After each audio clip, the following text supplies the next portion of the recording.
So we on another episode here of Overly Opinionated with your host James and my guy Joey. We got a few special guests on here tonight.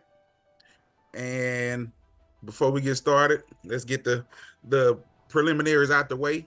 Go find Overly Opinionated on the Overly Opinionated YouTube, the Overly Opinionated on Instagram, TikTok,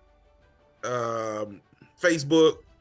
We pretty much everywhere. Go like, share, subscribe, comment on the video, especially this one because this one gonna be a good one. So we would like as many comments as possible. So please help us out with that, and it helps the channel grow. We'll greatly appreciate it. So today we have 4 beautiful ladies on here today. And before we get into it, let's introduce the ladies, starting with Miss Denise. Hello, everybody. I'm Denise here in Dallas, Texas, 53 years old, single female, and can't wait to get into this discussion tonight. We say she 53. Jesus. Jesus. Okay. Chandra Lewis. Hello, my name is Chandra Lewis. I am 43, wonderful, awesome mother of 3. I am currently residing in Monroe, Louisiana, but I'm from a little great town called Epps. Throw them E's up. We from a little town called Epps. That's Chandra, everybody. I know it's Tasha, and me and Tasha, I've been knowing Tasha since I was a baby. So mostly our whole life. So it's a lot of history there. Tasha been my crush since 1991. I ain't gonna tell nobody. All right. And we got Miss Autumn Bell. Hey y'all, I'm Autumn Bell, 34, Houston born and raised. I got a tiny version of myself. She's 7, and I'm excited for this conversation today. All right. And we got the tall and awesome Deborah. Hey. I am Deborah, here to brighten your day. I am originally from Dallas, Texas, currently residing in Austin, Texas. Happy to be here. Tell nobody you're from Dallas no more. Joey, just for kicks, introduce yourself, good brother. All right. Y'all should be used to seeing my face right now. I'm Joey. I live in Grand Prairie, Texas, originally from Louisiana. Back again, do what we always do. Where you from in Louisiana, though, Joe? You got to tell them where we from. Marouge/Bastrop. Oh, okay. Yeah. Country boy. Another 318. And again, I'm James, 39, about to be 40 Friday. I'll officially be an uncle. And I'm out of Epps, Louisiana as well. Okay. About 16 years. I got like 28 kids. So you know them income taxes be looking good. All right. So we got everybody introduced. So we're going to get straight into it. And today, I watch a lot of podcasts. A lot. And I watch a lot of online content. And I noticed that one of the biggest topics is male versus female. I don't want to do a male versus female episode because I feel like they have been running to the ground.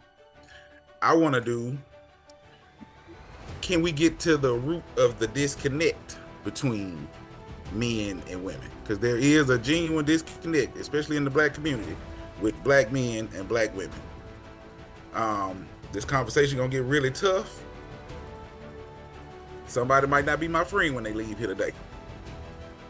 I'm totally fine with that. So, first thing we want to do is, I want to get each of you all to give me what you would feel in it. Some of the answers may have similar variants, but you know, I want everybody's own perspective on what you feel like is the disconnect between the Black male and the Black woman in today's social world, not just dating, because I don't feel like, we don't even socialize well. So since Joey the only guy on here other than me and him will start off, and then I go to you ladies. So Joey, what do you feel like would be, and you don't have to go in depth because we're gonna get in depth, is the biggest disconnect between Black man and Black woman in the society we living in right now? So I think the biggest disconnect is Black men and Black women have their own separate agendas, and oftentimes those things don't include the other for whatever reasons. There's plenty of reasons for that, but I think ultimately what Black women want is a Black women only thing. What Black men want only features Black men, but it's very hard for us to have unity when the women want one thing and the men want another, and they're both diametrically opposed. That makes perfect sense. I personally feel like we don't even have to go no further than that, but we're gonna do it anyway. For me, I feel like there's a breakdown in communication. I don't really feel like we value each other properly.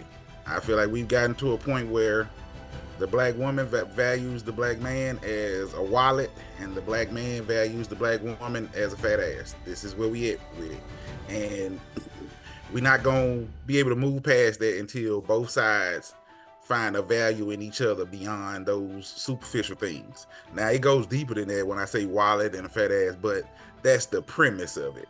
So dudes look at a chick as, oh, she fine. Women look at a dude as, oh, he got money, and that's kind of the basis of it. And you can't build anything sustainable with other people when you don't even value that person as a person.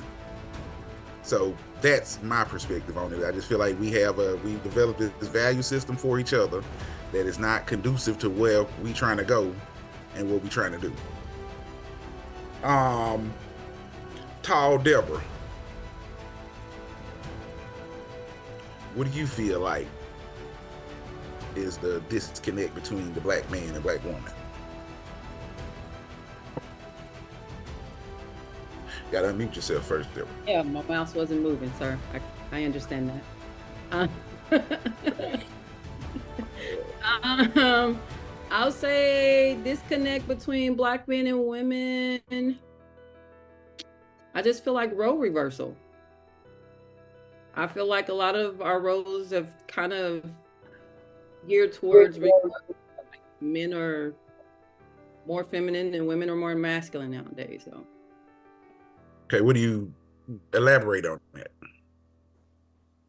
Just a lot of stuff that men do nowadays is like they're put in their place in women, and a lot of things women do nowadays are put in their place in men. Like, for instance, usually a man would ask a woman out. A man would pursue a woman, and now it's like men want to be pursued. I understand you want a woman to let you know that she's interested. I just don't believe in that whole pursuit of a man. Okay. With the traditional roles. Okay. So do you feel like these are choices that are being made that both sides have kind of, because we're going to get further into that, because I disagree with what you're saying, but we're going to get further into that. But do you feel like both sides are making the conscious choice to be more of the opposite? In some fashion. I think it's been pushed just to like a lot of other things in the world, but I just feel like that's kind of being pushed to be the thing. Okay, I just made a check mark for that. So we can come back to that. Okay, Autumn, what about you? I really think that while social media is entertaining, I feel like it is one of the biggest reasons why we are so disconnected as a people. It kind of gives this false feeling of like, I have options and this is what somebody else can do, so I can do that too. And also these people who get on who say, this is how all men are, this is how all women are, and everybody just kind of blindly follows whatever they watch. I feel like that's a huge hindrance to the Black community. So blanket generalities.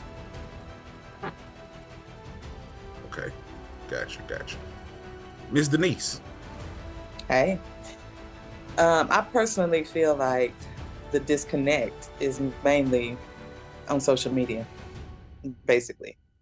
I don't think a lot of the disconnect of which we speak really translates into reality too much. But as far as dating, we're on social media, we're having these discussions, we're having these topics, and the men will have their beliefs and their ideas, women will have theirs.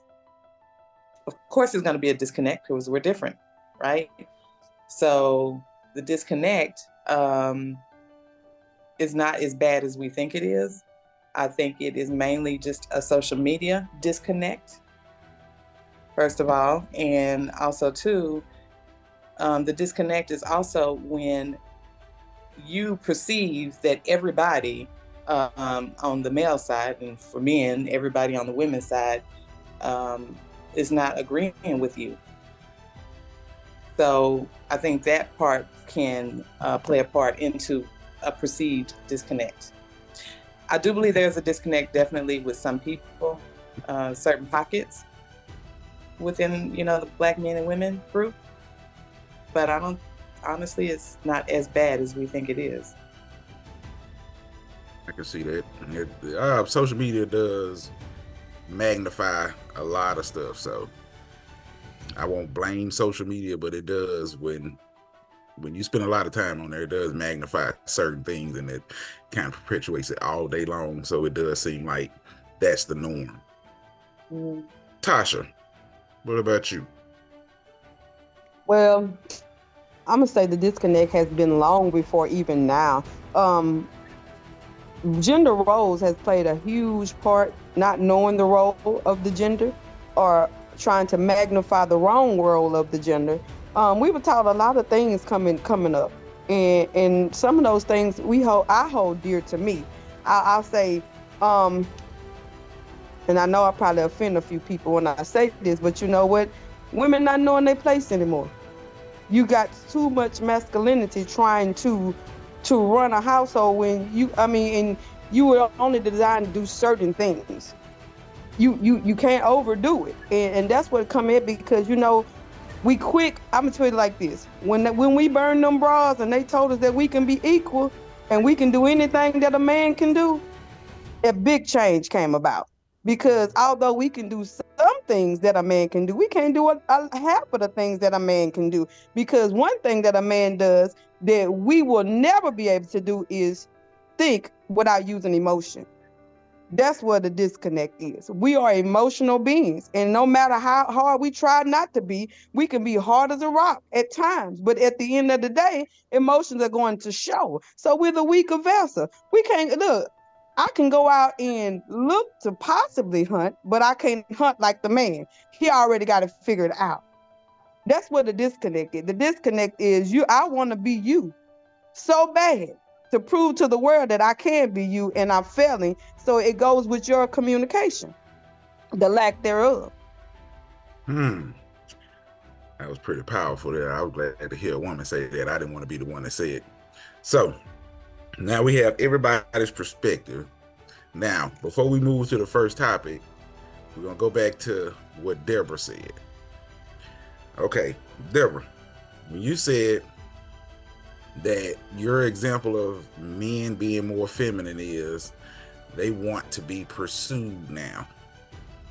Give me another example of this feminine, because that's with that. First of all, I don't feel like that can be a true, genuine, general statement, because there's not enough men that have enough prowess in the dating world to want to be pursued. Most men out here really ain't getting no women, period. They doing a lot of pursuing and getting nowhere. So it's very few men that can even want that and have the potential to have a woman pursue them at all. And that's very few. So I don't think that's the majority, because a majority of men ain't getting that. And as well as me, all four of you very attractive ladies on here got an inbox full of dudes that will pursue you. You probably don't want them, which is understandable. You don't have to want them. I mean, they probably not attractive to you, but they not in there looking for you to pursue them.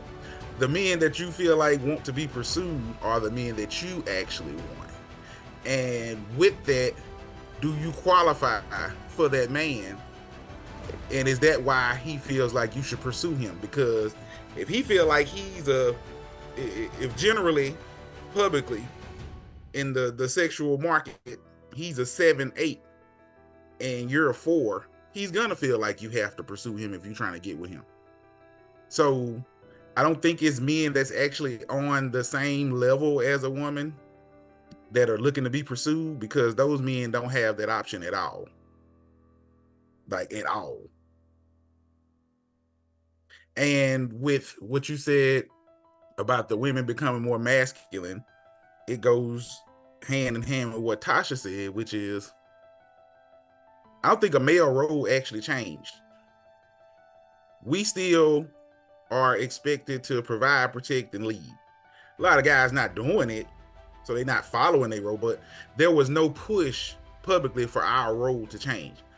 There was a whole push for the female role to change, which was, you should start working, you should make your own money, you should put yourself in the work world. There's never been a push for men to change. But wait, but that was like a half and half. That was like a force, and some of them were choice, but a lot of that was forced for the women to change. Because our black men started getting incarcerated at an all-time high. What do we have to? What do we have to do? We didn't have the male in the home. I didn't have no man to come in and help me raise these kids, so I had to step up. But in my stepping up, it caused my masculinity to do the exact same thing, because now I'm in protection mode. I'm in war mode. Now, I think right there is one of those false narratives that's being pushed by what I call single mom. And let me explain to you why I'm going to say that. I have 3 daughters. I have one daughter that lives with me, has no mom. Mom passed away from COVID. I'm her full-time parent. There's no other parent. You'll never hear me running around talking about, well, because I have to raise a daughter, I now have to become feminine. I don't buy that, because I've seen women, and you all have as well, seen women that take care of their household and still act like a woman. So it's still a choice at the end of the day. You choose to, you paying your own bills and taking care of your child, that part may have been forced on you. But you, and I think this is because we're confused on when guys say women are masculine, we instantly go to, because it feels good to say, oh, well, they're speaking on, oh, I take care of myself, I pay my own bills. That's not what we're talking about at all. A masculine woman has nothing to do with, that's basic adult functions. Paying your own bills, going to work, taking care of your kids. That's not masculine. When guys speak about masculine women, what we're speaking of is overly aggressive, combative, disagreeable, gruff. They're but not soft. don't that play a part in it? No, because I have a daughter. I haven't adopted feminine traits, the bad ones, And you're not, just because I have a daughter. Because the man in you is not going to allow you to come down to see. Women are naturally nurturers, so you can't be how we gonna be with that daughter. So no, you're not gonna come down to the feminine role at all, because that's who James is. But because we're naturally nurturers, we're naturally sweet, we're naturally soft. We got to get a little hard to raise a boy. So it does bring a little aggression. We got to get a little hard. But what if the women, wait, that's an excuse. Hold on there, I got you. That's an excuse, because what about the masculine women that have no children or have girls?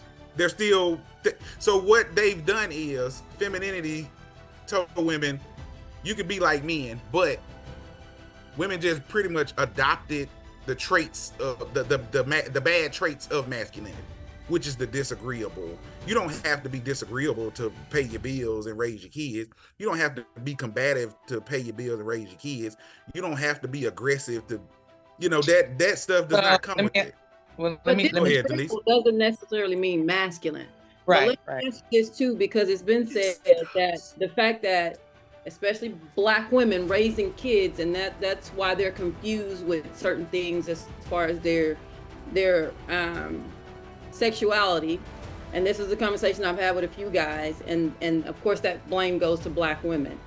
But as far as me being a Black mother raising two sons, trying to make sure they grow up to be as manly as possible, there's only so much I can do if their dad is not playing the role he should play in their life. So how am I supposed to raise them to be as masculine as possible as a woman? The only thing I can tell you is I played the part. I'm doing stuff. Hey, let's go fix this bike. Let's fix this fence. I'm trying to get them in stuff around men and so on and so forth. So how does that keep me in my feminine energy when I'm having to do masculine things to make sure I'm raising two men? So the reason that does is because, again, I'm always go back to me raising daughters. I haven't picked up not one feminine trait to raise my daughter. Not one. Women choose to do that stuff. It's a choice. I hate that we try to play this, I'm forced into this because you don't want to. Women don't want to be accountable for their action. If you're acting like a guy, if you're aggressive, if you don't know how to talk, like that's a choice that you're making. That's not nobody forced you to act like that, because I've seen women that raise their children that are still soft, feminine women. So let me ask you, because Josh and I may disagree with what you're saying. We're now masculine operating, right? We're operating in our masculine energy. Because no, you're operating in basic adult energy. If you had a child and you made a child with a guy that wasn't around, there was a poor choice on your part, first of all. Let's throw that out there.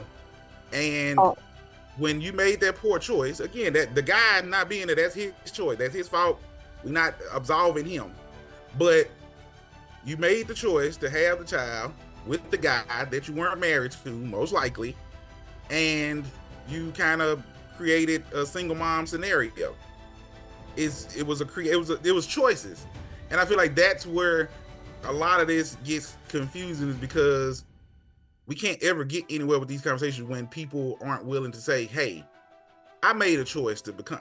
I'm a full-time baby daddy. I made that choice." You'll never hear me out here talking like, well, society made me and this made me like this. And then no, my choices. I made these choices. Joey, wait, hold on, because Denise just had her hand up. Let Deb restate her point, and then let Denise go, and I can go after. Okay. Go ahead. I'm listening. Okay. Thanks, Joey. Okay, let me say something here. Okay, so the whole feminine masculine thing, we probably need to throw it out the window, right? Because when you say women are when you assign masculinity to women who are aggressive, argumentative, that's a character issue. Because do you want to put that on men? Like women act like men. Y'all aggressive? Are y'all argumentative? We are. Okay. We are very disagreeable. Okay, so that's just to me, I don't see anything wrong with if you disagree with someone. I don't see anything wrong with that. If you disagree with someone, if you argumentative. Now, for Black people, let's just take it back. Let's take it back a step for Black people. Growing up as a kid, I didn't necessarily grow up in the ghetto, but I did grow up where a couple of times I had to defend myself and fight. For boys, I know young boys are not allowed to be a particular way. If you're around a bunch of Black men, or especially if you grew up in the hood, you're going to behave a particular way. That sometimes that can be ingrained, and that's just how you function in life. That's how you operate in life. And you get a little wisdom, you can come out of that. You can come out of that, right? So I think it's more of a character issue. I think it is how we were raised in society. I remember as a kid in the 5th grade fighting another dude in school as a kid, because where I grew up, you had to learn how to fight. My mother told me, don't come in this house crying, okay? Because where she lived versus where my grandmother raised me up until a certain age. But when I went to go with my mom on the weekends, it was some badass kids around, and I had to toughen up. That's just what it is. Even in middle school, mean girls in middle school. You assimilate to your environment. But that's But as a kid. I'm saying it does affect you. So you grow up, middle school, high school, those behaviors become a part of you until you get a little wisdom and can kind of break out of that. So, and just like young boys, just like young men, especially if they grow up in the hood, right? They might behave a particular way until one day they're like, this ain't it. This is not serving me, when they get a little wisdom. So some people can get a little wisdom and come out of that. As far as also, I want to touch on too, as far as the feminist movement, that was never our fight. The feminist movement was never our fight. As far as having to take on, it wasn't Black people's fight. That was not our fight. We were not in the position that white women were in back then. That's something that was handed down to us. This is what we got to do. Okay. So as far as Black males being incarcerated, it was plenty of free men around to date and have babies with. So if we, talk about most of our men were incarcerated, it was, I'm not going to use that because it was too many men. That's untrue. It's not all the way untrue. Yeah, I mean, it applies. What's the ratio for men to women? Yeah, it applies, but it's what's not. The ratio to men to women? So if half of our African American men are incarcerated, that would be a true. That's a factual statement. The ratio of men to women is we already outnumbered. We already outnumbered the men. And if we got 95% of our men in jail, that is a true statement. 95% of our men wasn't in jail. So I'm just saying in general. Okay, if you don't say 95, then the rest of them are not adults; they're children. Again, I feel like that's one of those old trope excuses that's always been used. But is it not proven? If it's not proven, because so how out of 10 Black men? Wait. Go ahead, Joe. I'm gonna let you go because you had something to say. It depends on the time frame. Since 1970, the incarceration rate for Americans in general has gone up 500%. Since 1982, women are 8 times more likely to be put in jail. So it depends on the time frame we're talking about in regards to the incarceration rate. It wasn't always like this, but it got there after a while. I think Deborah's initial point was about gender roles. Here's the thing. And I'm going to push back on one of the arguments I hear a lot of times, and I've heard this here. We can sit back and we can discuss gender roles and what Black men and Black women have had to do. But a lot of times what gets caught up or missed here is we forget that Black women have always had to work. Simply put, since coming out of slavery, Black women have never had an opportunity not to work. I know grandma, great-grandma have always been working. The working part, it being a part of that, I'm not buying that. W.E.B. Du Bois in the Philadelphia Negro used to talk about this. Wrote several books about how our women were even considered aggressive back then. This is dating back in 1930s, 1920. So the argument that we have to work and do more, I don't necessarily buy. Here's the thing: if we want to have a discussion talking about the issues between Black men and Black women, what are the issues? Let's talk about what the actual issues is. If you have an issue, if Black women have an issue with Black men, what specifically are the issues? How did they start? And let's let Black men then address and discuss how we can work on that. And I think that should work the other way around.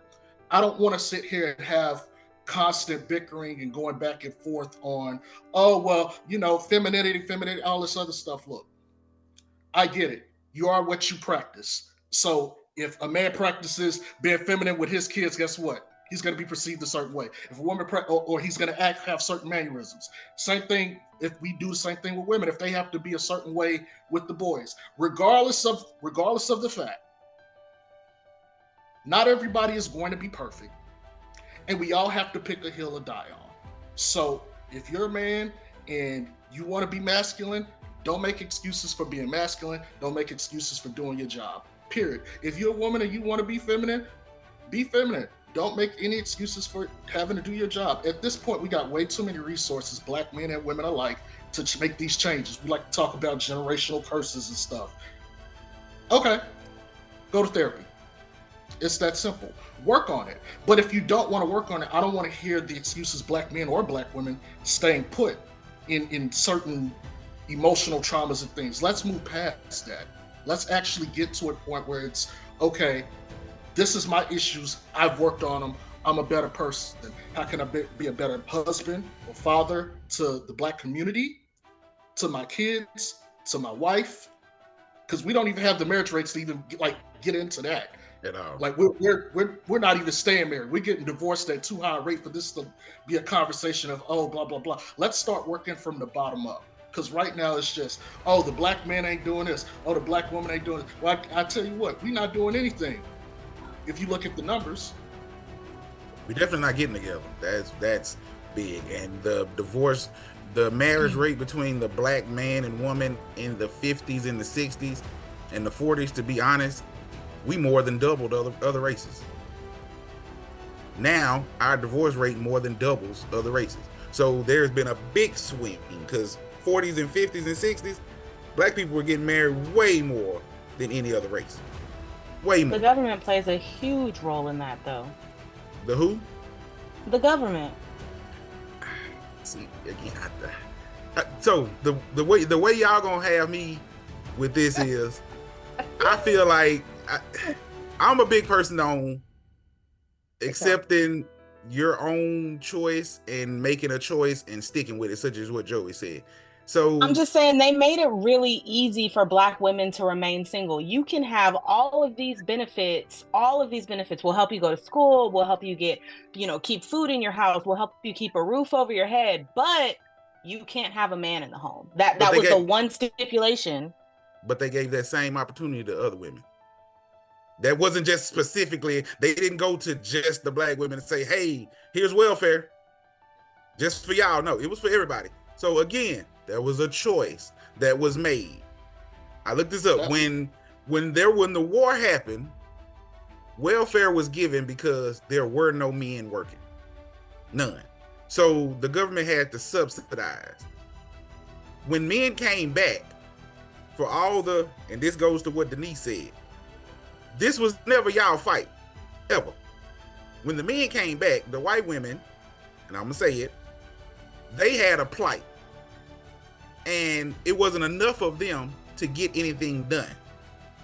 So they went to their black sisters and made the black women feel like, this is across the board for all women. Black men didn't have any power to oppress a woman. We were, me, Joey, and all y'all was oppressed together. That's it. We never had power to oppress a woman. But the white woman came in, hey, we all need to be doing this. Once the men came back and started back working, the white women and all the other races went back to their men. The black women made a choice to say, we're gonna roll with this. It was a choice. And that's not saying all, but there was a large majority that made that choice to say, and men played a part in that, because you had black men coming back and they were doing drugs.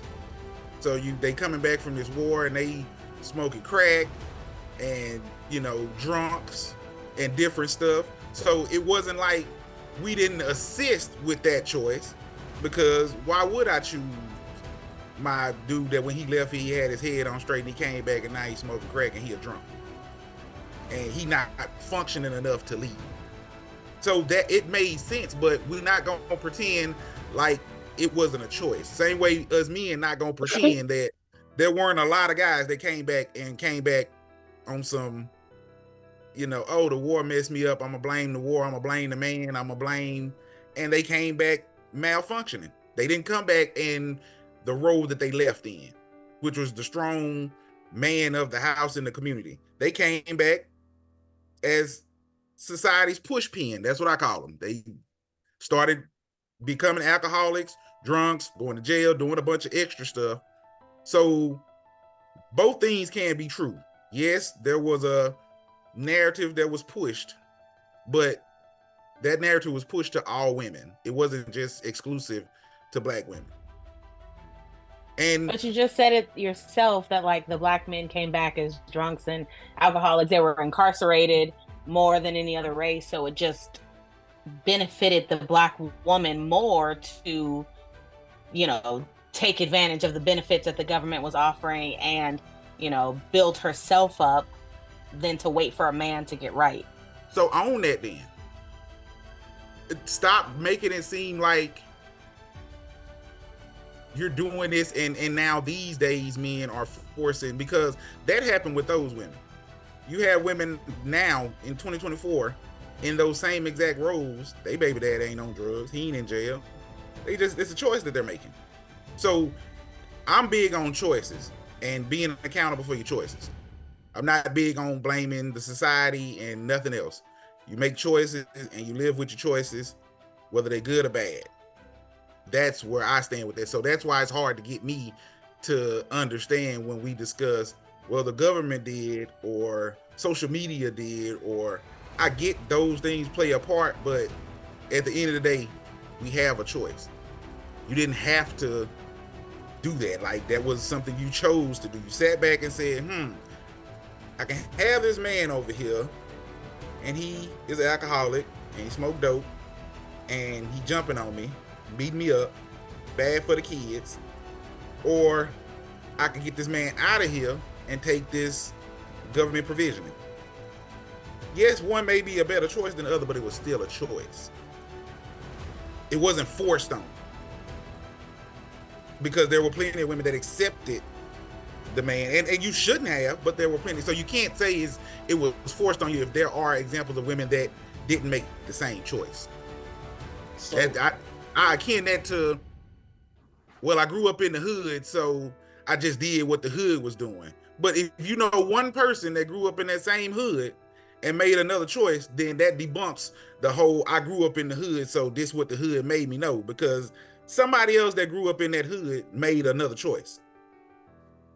May not be a lot of people, but somebody made another choice. Go ahead, Joey. So what you're kind of referencing is the Moynihan report that happened in 1965, and that was them discussing the introduction of welfare. And what they noticed is everybody else went back to their typical lifestyle, but in the Black community, Black women typically stayed on welfare longer.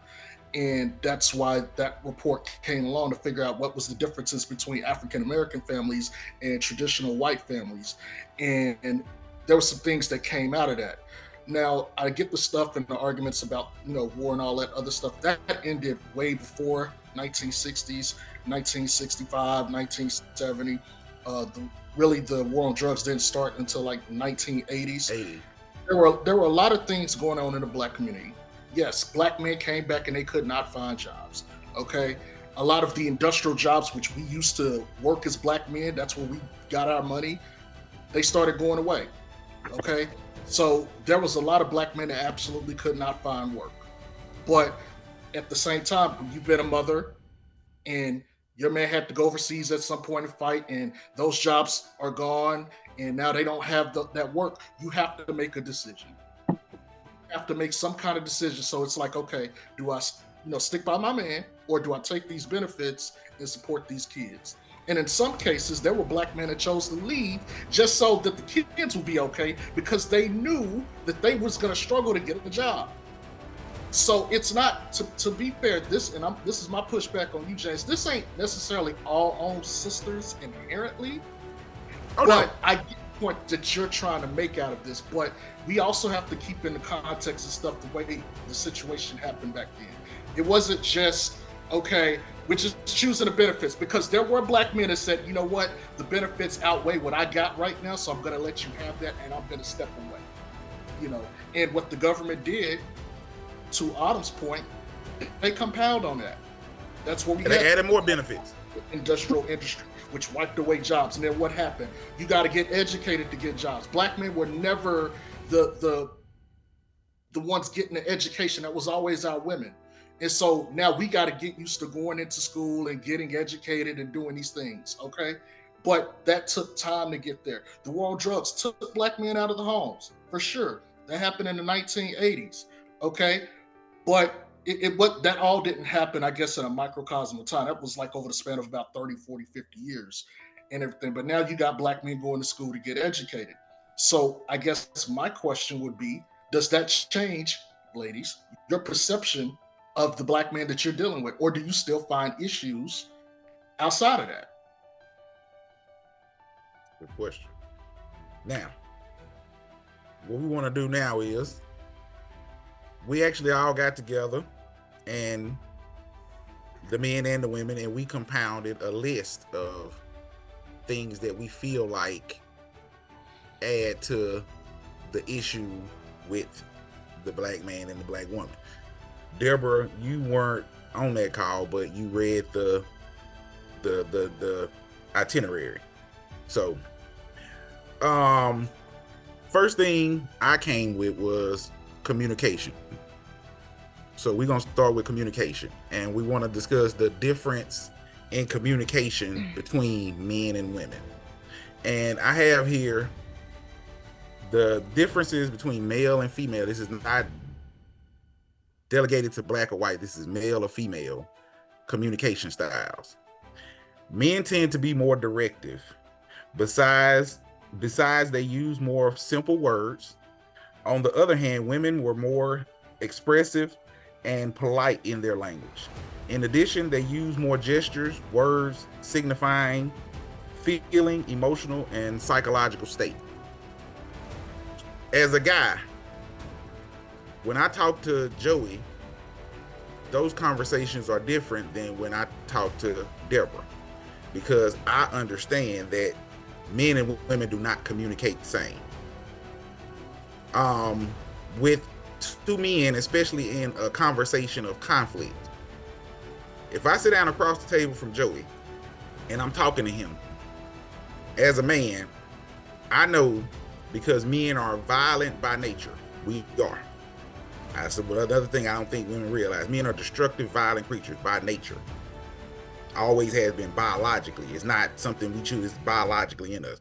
If you got boys and they was young, when they were left to do their own things, they probably was jumping off of stuff and doing a lot of dangerous, crazy stuff because it's a boy in him. We're violent, destructive by nature. When I talk to Joey, I understand as soon as that conversation starts, I'm thinking, if I disrespect this man or this conversation go too far, there's a pending fear of, I won't say fear, but I know violence can come from that. And Joey, would you agree that whenever you talk to a man, do you not overtly know that this could get violent if it goes to that direction? Not just conversation, but if I'm in an area with males that don't necessarily walk the same way I walk, there's a level of, you got to keep your eyes about you, your wits about you. So it's not just conversation, it's just understanding we as men tend to have a lot more violent tendencies. Yes, we're aggressive. And that's what I was saying a while ago when I said masculine. Men are naturally aggressive. A room full of men that disagree, it could get bad in them, especially if you have a few of those men who aren't emotionally mature enough to process and compartmentalize that, and they let their emotions flow. This is what I always tell women when they be like, oh, I want a man that's in touch with his emotions. No, you don't. That's a dangerous man. A man that is willing to let his emotions flow is most likely in jail, because those are the men that when their emotions get high, they'll put their hands on you, because they don't have their emotions in check. And men are violent by nature. This is how we deal with conflict. Denise, go ahead, then I'll continue. Okay. If y'all don't like that, we don't like it either. We may, so, the fact that you say that men are naturally violent until they can kind of get their emotions under control, at some point in our lives as women, we have dealt with men who are so disrespectful. Not all men, but I have run across some men who are disrespectful. And so, I think, some women probably have gotten caught up in going, toe to toe with some of these men, especially if it's in their environment. So you have some women who come from that environment, and they've dealt with these men who are very aggressive and disrespectful. They weren't raised. Some of them, some of these men in this society, who raised y'all? A pack of wolves? But I don't even really, when I'm talking about men, I don't even count them in. You know what I mean? So I just wanted to throw that out. Now, I agree with you to a point, but when it comes to communication style, I don't feel like it's for you to agree with how I communicate. Same way, we don't agree with how women communicate. We feel like women don't communicate directly. They're very covert with what they say. Nothing is very concise and to the point. But we understand, and we're not going to be able to change the fact that when we're speaking to a woman, we're not going to get the same level of conversation that we get from speaking to each other. As women, y'all got to understand that you can't, because you don't like how we speak, this is just what it is. Same way we just have to accept, throughout time, you've always heard women are emotional. And we just have to accept it.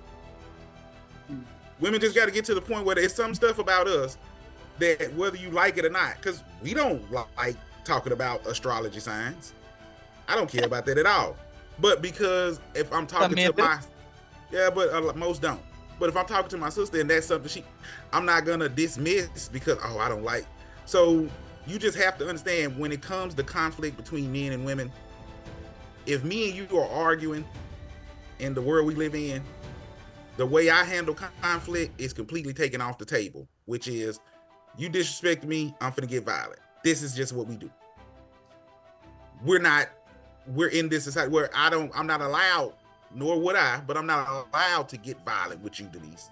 So therefore, my form of communication and dealing with conflict is taken off the table. Now I have to adopt yours. That's a woman's superpower, is when there's conflict between two women, you will hear some of the nastiest, horrible things, because that's the way women deal with conflict. Women aren't coherently violent and destructive. You use words. Women will hit below the belt and say some pretty. Now I've heard women talk to other women, and some of the stuff they're saying, you like, Jesus Christ, if there was a guy, I'd punch him in the face. And they yell back and forth. But so, being that we know, hey, I'm talking to this guy, if I disrespect him, there's really nothing he can do. So now he's in my wheelhouse, because this is what I do, which is yell, talk crazy to him, hit below the belt. He's not built for that. He's not. And he's never gonna be. But we accept that this is just how women communicate. So it's not I don't like that. I don't like how women, because you just gotta accept it, because you can't change it. I've never met a woman that I was able to change how she talked. You just gotta accept it. What about the women who don't talk back? Who don't like confrontation, who don't like to argue back? What about those women? So for those women, they're very few and far between. But those are the I don't like to argue. Yeah, those are the more feminine women. I always ask this question: when have you seen two ultra feminine women in public arguing? Never. You've never seen it. You said it's more feminine if she don't argue? Yes, women are by in nature agreeable, docile, quiet. This is just biologically in you. I know this, I've looked this up. This is just biologically in a woman. Sweet, nurturing, have a softer spirit, speak softly. My mom and my grandma were strong women. They didn't say much. They didn't have to. They still got their point across, but they didn't have to yell at you and cuss you out and talk to you crazy to get said point across.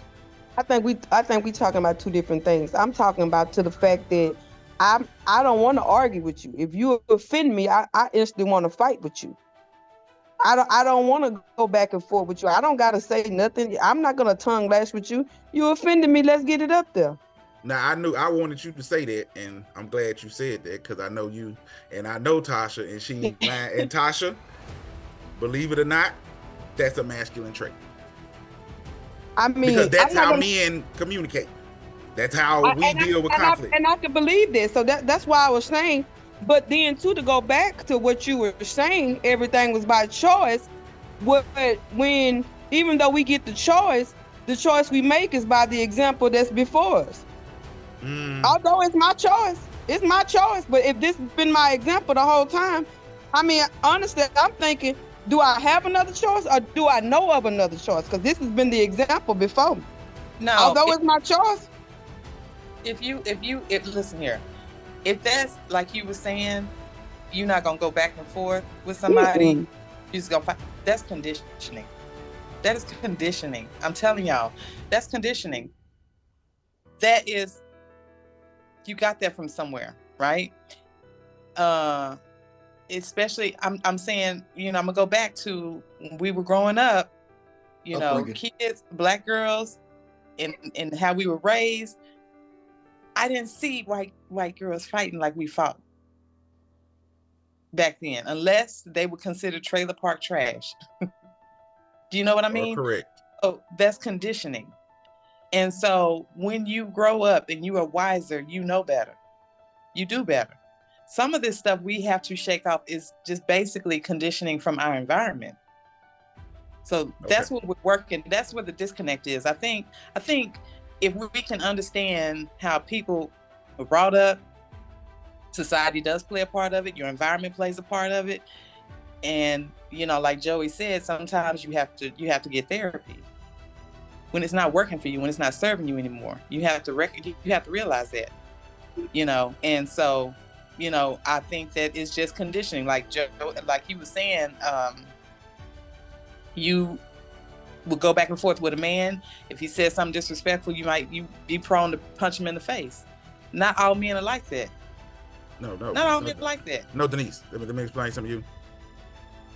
All men, and I'm telling you, from talking to other races of men, it's biologically in us. Wars and everything. Acting on it. I think now, but at a certain age, acting on it is a choice. And that's what I mean. Even with Right. the conditioning of what you're saying, acting on it. You got wisdom. You got wisdom now. Because I know I can get into it with Joey, and the thought of, if this boy say one more thing I don't like, I'm smacked. But if I act on it, then I made a choice. It's biologically in me to feel like that. In the same way it's biologically in Tony and Charles and Ben and Jerry. They have the same thing. Is that we are more prone to our compulsions. Compulsive. But you're gonna control that thing. You're gonna control that. You're not supposed to go to jail over some words. Because a fight could lead to a death. Yeah. You pull out a gun. That goes to what I was saying earlier with us valuing each other. Is in the Black community, we don't have a great value for each other. Just in life. Like, men will kill each other behind the smallest thing. Women will fight each other behind the smallest thing. We don't value each other the way we should. And that's not men versus women. That's around the board. We're a very aggressive race. I know people hate to hear that, but we are. And we do give into a lot of the compulsions of, he did this, he said this. I'm going to go straight with my emotions. And that's an emotional immaturity to me. When someone can make you so upset that you're willing to risk it all to put your hands on them just because you feel a way. They made you feel a way. That's weird to me in general, to someone made you feel a way. And so you put your whole everything at risk because they made you feel a way. I don't understand that at all. So on that part, yes, I do agree with you. And I do feel like it's conditioning, but it still comes to, are you going to choose to act on your impulse, or are you going to choose not to? I think we've gotten comfortable with just saying, well, my environment made me, and it's like, no, it didn't make you do it. You have the impulse to do it, but you didn't have to act on it. That's the choice. I agree with that. So the disconnect is between the man and the woman today. As far as that goes, how we relate to each other, you do have pockets of us who understand that, and we're trying to grow and we're trying to learn. And I think that if we keep focusing on the disconnect, versus the pockets of people who are really trying to connect and trying to understand, I think that your perspective will change.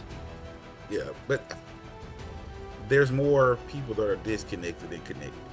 So that's, to me, you can't focus on the minority, because the minority is over here in a small sector, and then you But have a majority that's not. But everybody matures at a different rate, because we're all not going to be on the same boat. We're just not. As a people, we're not going to be on the same path. So you have to gravitate toward, the group that is connecting and the group who is trying. And then that group is going to become bigger and bigger. And we can be an example for those who are left behind, I guess you could say. We can reach out to them. Okay, so for example, if I hear somebody say something to me, I was telling a friend of mine about a guy that I went out on a date with, right? And, I could see it was not going to go any farther. My friend said to me, girl, these men are this, this, and that. And I corrected her, and I will do this. I said, no. It's just that man. It's just that man that I dated. I'm not going to bring all men into my experience with this one man that I dated. And that was it. And I think that can be part of the disconnect, is that if we have a bad experience with one person, 2 people, 3 people, then all of a sudden it's all men, or all of a sudden it's all women, when it's just that one person. And I think that if we could stop with our experiences, this is what I experienced. Let's not lump everybody else into that. This is my experience. And really, if it's a bad experience, can we learn from that? Either there's a lesson, or if you don't like that experience, get the hell up out of there, period. At our big age, that's where we need to be. Not the big age. But I do. Yeah, me too. Go ahead, Joey. I agree a little bit with Denise and with James. I'll say this. I don't want to be put in a box about communication. Those who know me personally know I have quite a vocabulary, and I like to use it. And I take pride in the fact that I've learned to communicate effectively, not only with men, but with women. I think it's a skill. I think with anything, it just needs to be practiced and honed. I think a lot of times we don't get opportunities to do that because oftentimes our interactions are very limited. We get on social media, to Denise's point earlier, and you might get in certain groups and all they talk about is one thing. And so people only get to see one aspect of your communication in regards to a certain topic, if that's all the topics that's broached. But people don't get to see your full range. But if you're not out here actively communicating, having dialogue, learning, you're going to stay in a bottle. You're going to stay in a vacuum. And you're not going to grow.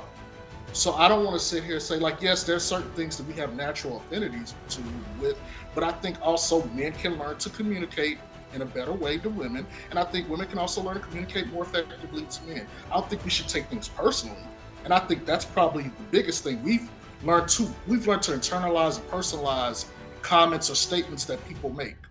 Yes. At times I've been in groups and people will say something and go way left with it, go way right with it. It doesn't need to be that personal. Like the old saying goes, if it don't apply, let it fly. But sometimes we see something or hear something, it's offensive, and it may hurt us because we can see ourselves in that statement, and then we want to attack the person and assume that person is all these other things associated with wrongdoing because of one thing that they said. And oftentimes that's not the case. So I think we need to be a little bit more patient. And we need to just understand that we're just having conversation, dialogue. We're trying to get to know people, and we don't need to take those things so personally. Everything doesn't require necessarily a response. Okay, if James say, okay, I'll go ham and slap a chick. All right, cool. You understand it? He'll go slap a chick. It might not be the guy you want to be with if you go slap a chick. All right, you got to just be patient. Let people tell on themselves. Don't take things too serious. Just relax and keep it moving. Not everybody's meant for everybody. There's 7 billion people on this planet, and you're not gonna be a match for all 7 million. 7 billion. So it might only be 0.0001%. That might be 500 people. Well, you got to figure that out. Okay, work on yourself. There's plenty of tools and strategies for doing that. Elevate yourself. You know what I'm saying? If you find weakness in your interactions, learn from them and use that to grow. Situations in my life where I had to go and reflect and say, I wasn't the best version of a man that I could be. And that accountability required me to have to look at myself and say, I got to fix these things from the way I walk, from the way I appear, from the way I communicate, from the way I deal with people, my respect, my values, my morality. That ain't on anybody else but me. That's internal work. And so I think a lot of times we just need to take a step back and just not be ready to go so ham all the time. Some of that aggression and passion we got, let's save that for the bedroom and not for attacking people verbally. I think that would be a better outcome for everybody. Yes, I 100% agree with that. And to add on to that, I do watch a lot of interactions, and it is a lot of personalized and internalized. If I say something and you fit that category, you no longer hearing what I'm saying because you fit that category, you're offended, you've taken it personal, and you stop listening to what was being said because you're wanting to separate yourself from that category. You're offended, you're going to defend. You're instantly going to get defensive, and you're going to start deflecting, and it pretty much the conversation is lost at that point because you're no longer listening to what's being said because you were offended.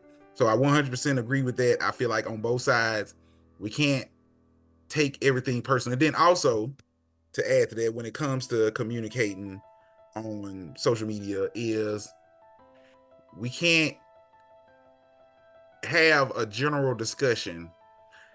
The most asinine part of a general discussion is if I have to preface every comment with not all but some.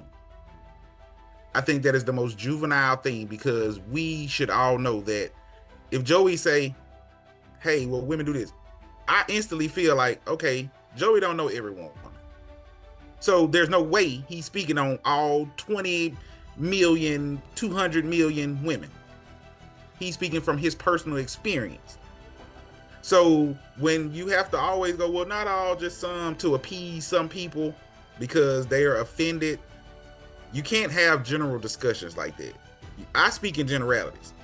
I don't speak on the one person that may not fit that because that doesn't go with my general discussion. I'm speaking on the majority, not the minority.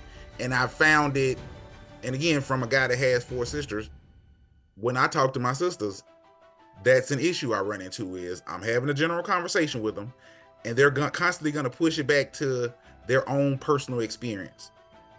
And so the conversation never goes anywhere because I'm speaking in general and they're speaking on their own personal experience, which I can't speak for your personal experience because I don't know your personal experience. This is how you can have a general conversation with 2 adults that you don't know. And that's where people, you always hear, well, you don't know me and you don't know my story. I don't need to if I'm having a general discussion with you. I don't need to know your whole background and every reason of why you've done everything because I'm speaking to you in general.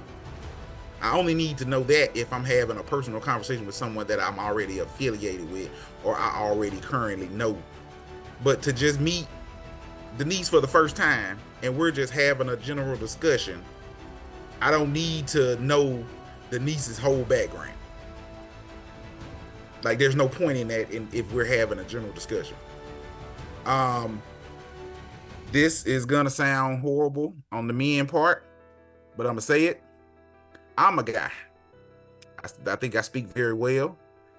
I have put in the work to learn to communicate to different styles, which means I can go to the hood and talk to the hood cats.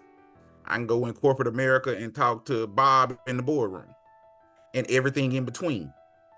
I can talk to women, hood women, classy women. So I've learned to have a communication style that fits wherever I'm talking at. Most guys I meet, and black men, are horrible at communicating. I know this because I talk to a lot of them. And I'm telling you this from a guy. So whenever I hear, a lot of times when I hear women going, well, men communicate back, I can't have any pushback on that, and I don't defend men on that because I've talked to a lot of them. I don't be sounding just dumb. Just being honest, they do. They literally have tailored their communication to their environment. I grew up in the hood. This is all I know how to talk to is hood people. So if you take me outside of that and we're not talking about hood stuff, I have no idea what you're talking about. Period. I go to the barbershop in the hood and I hear it in there the whole time I'm in there. And most of the time I shut my hearing off because I got kids, so I know how to do that. But most of the time they in there talking about like nonsense. Like none of the stuff I agree with. And I don't even understand what they're saying, but that's how they communicate. I don't try to knock them for it, but I do understand when I'm sitting there listening, my first thought is a woman wouldn't be able to talk to you, brother. All y'all brothers in here, there's no woman on earth that would be able to have a conversation with you because you don't know how to communicate beyond Greens Point and Fifth Ward. That's your basis of communication. It stops at there. So I do know for sure that that is a big issue when it comes to communicating, is that there are a lot of guys that don't know how to communicate.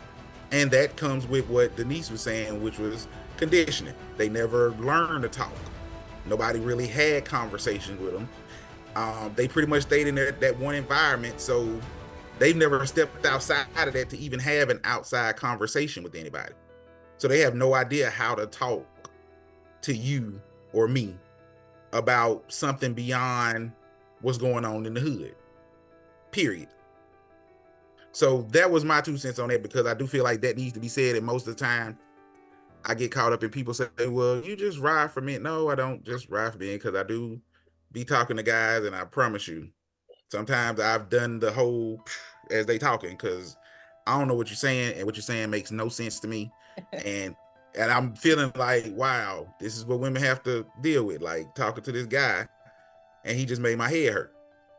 From 10 minutes of just talking, my head started hurting. So I do agree with that, and I'm glad that we got through the communication portion and didn't nobody cuss me out. So thumbs up for that. So now that we've discussed communication and the breakdown of communication between men and women, and the breakdown of communication between black men and women, when it comes to dating, when we all agree everybody has a preference and a standard, like everybody across the board, I don't think everybody's preference and standard is universal. I'm a firm believer in the only people that are offended by your preference are people that don't meet your preference. I'd never tell someone, even if I feel like your standard is beyond what it should be, that's still your standard. I might not agree with it, but that's still your standard. And the most people that'll be offended by your standard are people that don't reach that standard. Because the person that reaches it, they totally fine with it. If you as a woman, you want a tall guy, tall guys aren't offended that you want a tall guy. Guess who's offended? Short guys. Simple as that. So, Deborah, give me one dating standard that you have. Like when you meet a guy, what is I don't want to say deal breaker, but what is across the board standard that you have for me, and not just for a guy that you're not really interested in? Because I also noticed that standards deviate between whether it's somebody that we are interested in and not interested in.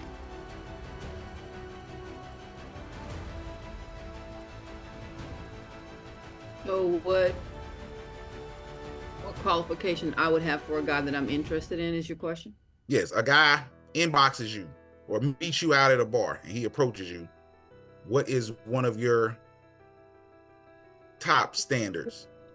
This conversation, can he talk like decent English? Can I understand what he's saying? That type of thing. You got some guys that'll come up there, little mama this, little mama that. My name is Deborah. I already gave you that. It'll be like certain things they say is just ridiculous, or all you have to say is how sexy or pretty you think I am. And that's our conversation. That's not a conversation for me. So by approach, you do realize if I approach you, Deborah, all I'm going off of is your look.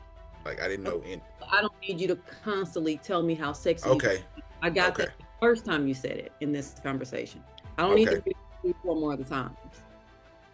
Okay, now that makes sense. I just wanted to let you know, like, if I see you at the bar, I don't think women realize I can't see, oh, she's nice, she's a good cook. I can't see all that from when I look at you. I see you, you're pretty, I'm approach you.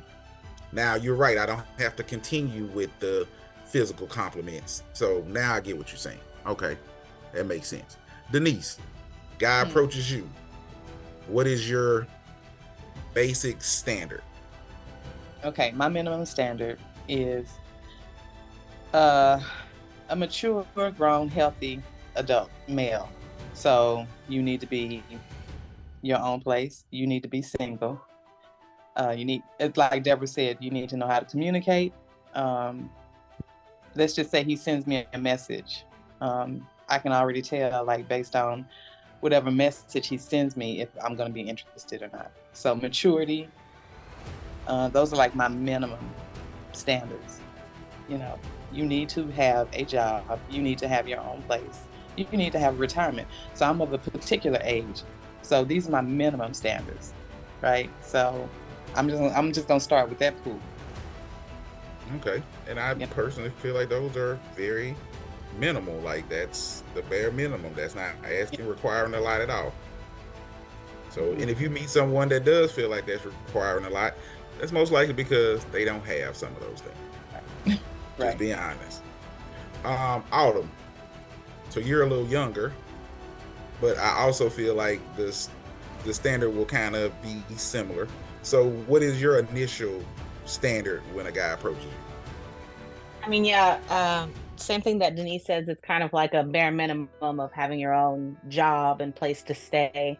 And then also what Deborah said about communication, because not just like, are you educated enough to carry on a conversation, but like, does your conversation and like, you know, the way that you interpret things, the things that you find funny, your sense of humor, like, do they match mine? Or are you saying things and they're going way over my head and I'm just looking at you like, so compatibility, I guess, is like super big. And that's really just, it's trial and error. Like, I'm not going to know how a guy is if he hops in my inbox and it's like, hey, sexy, how's it going? Like, it requires that conversation of like, oh, it's well, how are you? And, you know, having to put forth at least some minimum effort. Same thing with meeting somebody in a club or at a bar. You know, that conversation, you just really have to find out if they mesh well with you, which I think that's a personal preference. It's hard to say like a set standard, but like, you know, just being able to vibe well with me, I guess, is a standard. It makes sense. Okay, Tasha.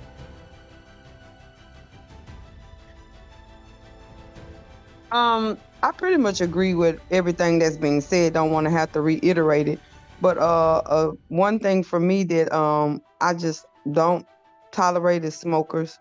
I just don't want to be around a smoker. You know, I'll talk to you, we may communicate, but that's out the door for me. But somebody who has their own, you know, somebody who knows where they're going. Because men most of the time feel like they gotta leave, but you don't even have a clue where you're going. I need to make sure you know where you're going. Don't tell me let's go up the street. What is up the street when we get there? What's gonna happen when we get up the street? We taking a left or a right? We gonna stop right there for a little while? What? I need somebody who has clear direction. Okay. Now with that, I agree with that, because I do feel like the basic form of leadership that we discuss is when you meet somebody that's 19 years old, fresh out their mom and dad's house. Then you can kind of tell them and lead them like that. But when you meet a woman that's lived a life, she's gonna want to know where we headed, and you got to make it make sense. And I think a lot of guys get wrapped up in, well, I don't want to be questioned. And sir, you met a 35-year-old woman that has a child, she has a job, she paying her own bills. She's not 19. When you meet that 19-year-old fresh out of her mama house, she'll follow you wherever you want to go. You probably should have met you somebody when you was 19. But you waited till you was 40 years old. So now you're gonna have to make it make sense. And they're going to ask questions. And I don't feel like there's an issue with that, because having a penis does not entitle you to leadership. I just want to throw that out there. If you're a woman, and you got to look at it like a car. If you're a woman that has a Maserati and you meet a guy that's driving a 1999 Toyota Corolla, you should not meet that guy, take him to your house, and throw him the keys to your Maserati and say, you upkeep that. He has no idea at all what to do with that Maserati. He's going to give it the same treatment that he gave his 1999 Toyota Corolla, and he's going to ruin it because he has no idea. So you're either going to show him how that you operate and how to maintain that Maserati, or you just going to go find you somebody that knows how. But to just meet someone and just assume he's a guy, take the keys, you should know, go for it. You're setting yourself up for failure because he has no idea at all. So I don't feel like leadership should be handed over because you're a guy. Like, there has to be some burden of, men have a burden of performance. That is since the beginning of time. We are not looked at as just, I exist and go. You have to perform. So in order for a woman to entrust in you that you can lead her, you've had to, at some point in time in your life, perform to where she can say, oh, I seen him run a household. I've seen him pay bills. I've seen him in his lifestyle, and that's conducive to what I do. So now I can release the reins and let him go. So that's my part on that. I 100% agree with that.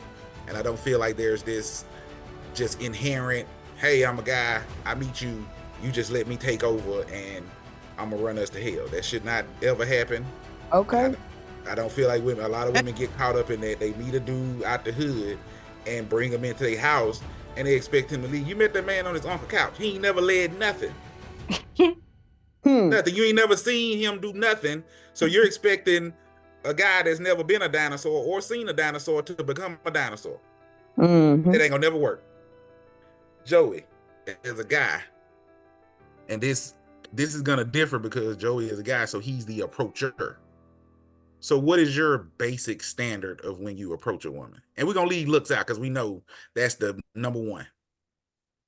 So this is going to be completely different from the topic, but I don't have a standard. My viewpoint is this: I am going to just look and see what I like. If I like it, let me get to know you, and I'm gonna leave all the rest of that out the way. If I like you, I'll figure out how to make it work with you. If not, I'll move on and find something else. But I'm not sitting here and saying, okay, the standard has to be this or that. I don't know what I'm gonna like up front. I need to get to know you. And for me to sit there and just put that on the other person and have something where I'm just like, okay, this is all like, bam. I don't know. I could sit here and say, oh, I wouldn't date a chick that got kids, but I might meet a chick with kids that I actually like. And so my standard went out the window. You know what I'm saying? So my thing is, I'm just gonna look. If I like you, let me talk, get to know you. If there's red flags, I'll let you go. But if I like what you're talking about, I'll sit there and I'll work with you, and we'll figure out how to make that work. If we both agree, but otherwise, that's just, it is what it is. I'm not thinking about that. If I like you from what I see physically, I'll come and talk to you, pick your brain, and go from there. Now, I'm gonna give my response before I do. Ladies, I want y'all to pay close attention to what two men are saying, because what y'all gonna inherently realize at the end of what we both saying is, a woman's standard list for a man is a lot deeper than our standard list for y'all. We do not require much from y'all. I want the men that are listening to hear that these women are saying they want the bare minimum. If you can't come with the bare minimum of knowing how to talk and pay your own bills, that's not asking for a lot. So a lot of this complaining that men are doing, if this is the actual standard for the average woman, then men really shouldn't have anything to complain about, because that's somebody expecting you to be a functioning adult. That's literally what they just described, was a functioning adult male. If you can't be a functioning adult male, then you probably shouldn't be dating anyway. You probably need to go off somewhere and go to a convent or somewhere and find yourself because that's not, we make it seem like women are out here asking for, but you just have 4 average women, not saying y'all, I'm just saying, we're mostly average people, telling you, hey, these are my basic requirements. That doesn't sound like a lot. So it's weird if you have dudes that feel like, well, that's it. It's not really. They're asking for you to be a functioning adult in society. That's it. So with that, I'm pretty much the same as Joey. I see a woman and I like her. The more attractive she is, the less of those standard that I have, she has to have. Being honest. I approach off of a look and we'll fill in the blanks as we go. If her look has her at a 7 to me, then there's some of those other things at the bottom of that list she really don't have to have. If her look is at a 4, then she'll have to have some of the things because you have to balance it out. But when my approach is, my standard is be attractive, be nice, be sweet. That's it. That's all I require. Everything else can be, we can work through the rest. Because to me, I feel like I'm the man.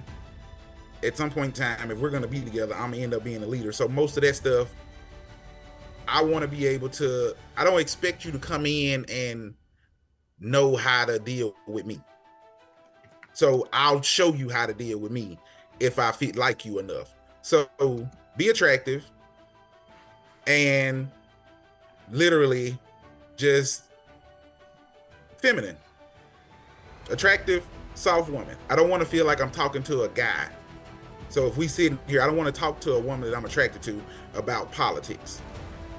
I don't want to talk about the financial crisis of America. I don't want to talk about those things with somebody that I'm interested in. I have no interest in talking to a woman I'm interested in about that kind of stuff at all. I talk to my guy friends ever. That's not the realm that me and someone that I'm dealing with that I want to discuss with them. What you want to talk about? Right. What are your conversations then? Wait. I don't mind if you have that knowledge, but I don't want to sit and discuss worldviews with my woman. I don't. And if most men are honest, most men don't. I've heard that. We don't. I've heard that. Most guys don't want to sit and when you meet guys that want to do that, that's because they feel like that's what they have to do to get you. Most men are not interested in sitting up talking to an attractive woman that he likes, that he's attracted to, and we finna sit up and talk about Joe Biden versus Donald Trump. We don't want to talk about that with our women. We go talk to our friends about that. We don't, as our guy friends, we don't want to sit and have those conversations. That's not attractive to me. If I'm on a date with you and you start talking about some of that boring stuff, I've mentally checked out. Because I now feel like I'm talking to one of my homeboys. What do you talk about though? But what do you talk about? So, if you have children, I have children. We can discuss parenting, the way you parent. That's important to me because if we're gonna be together, that's important. I need to know how you parent. If you have experiences in life, let's discuss your experiences in life, and I'll discuss mine, and we'll go back and forth. I don't want. Let me see. Do you want to get married? Do you want to get married? Yeah. So, as you cohabitated, you live with someone, the conversation is going to change. Yeah, but Steve, even then, it's going to change. I mean, like, I know initially, when you're just meeting somebody, you're dating somebody, but, as life goes on, those conversations are going to get a little, you're going to need to talk about something else. But if we're living together, we're having daily life experiences together. Yeah. So we're constantly coming up with more content to talk about. I just have no interest in talking to a woman that I'm attracted to and interested in and I'm dealing with about stuff that I talk to my homeboys about. We can. I'm not saying I'm not gonna do it and I'll just totally negate the conversation, but I have no interest in it. Same way I have no interest in discussing zodiac signs. I have no interest in that conversation. I'll do it.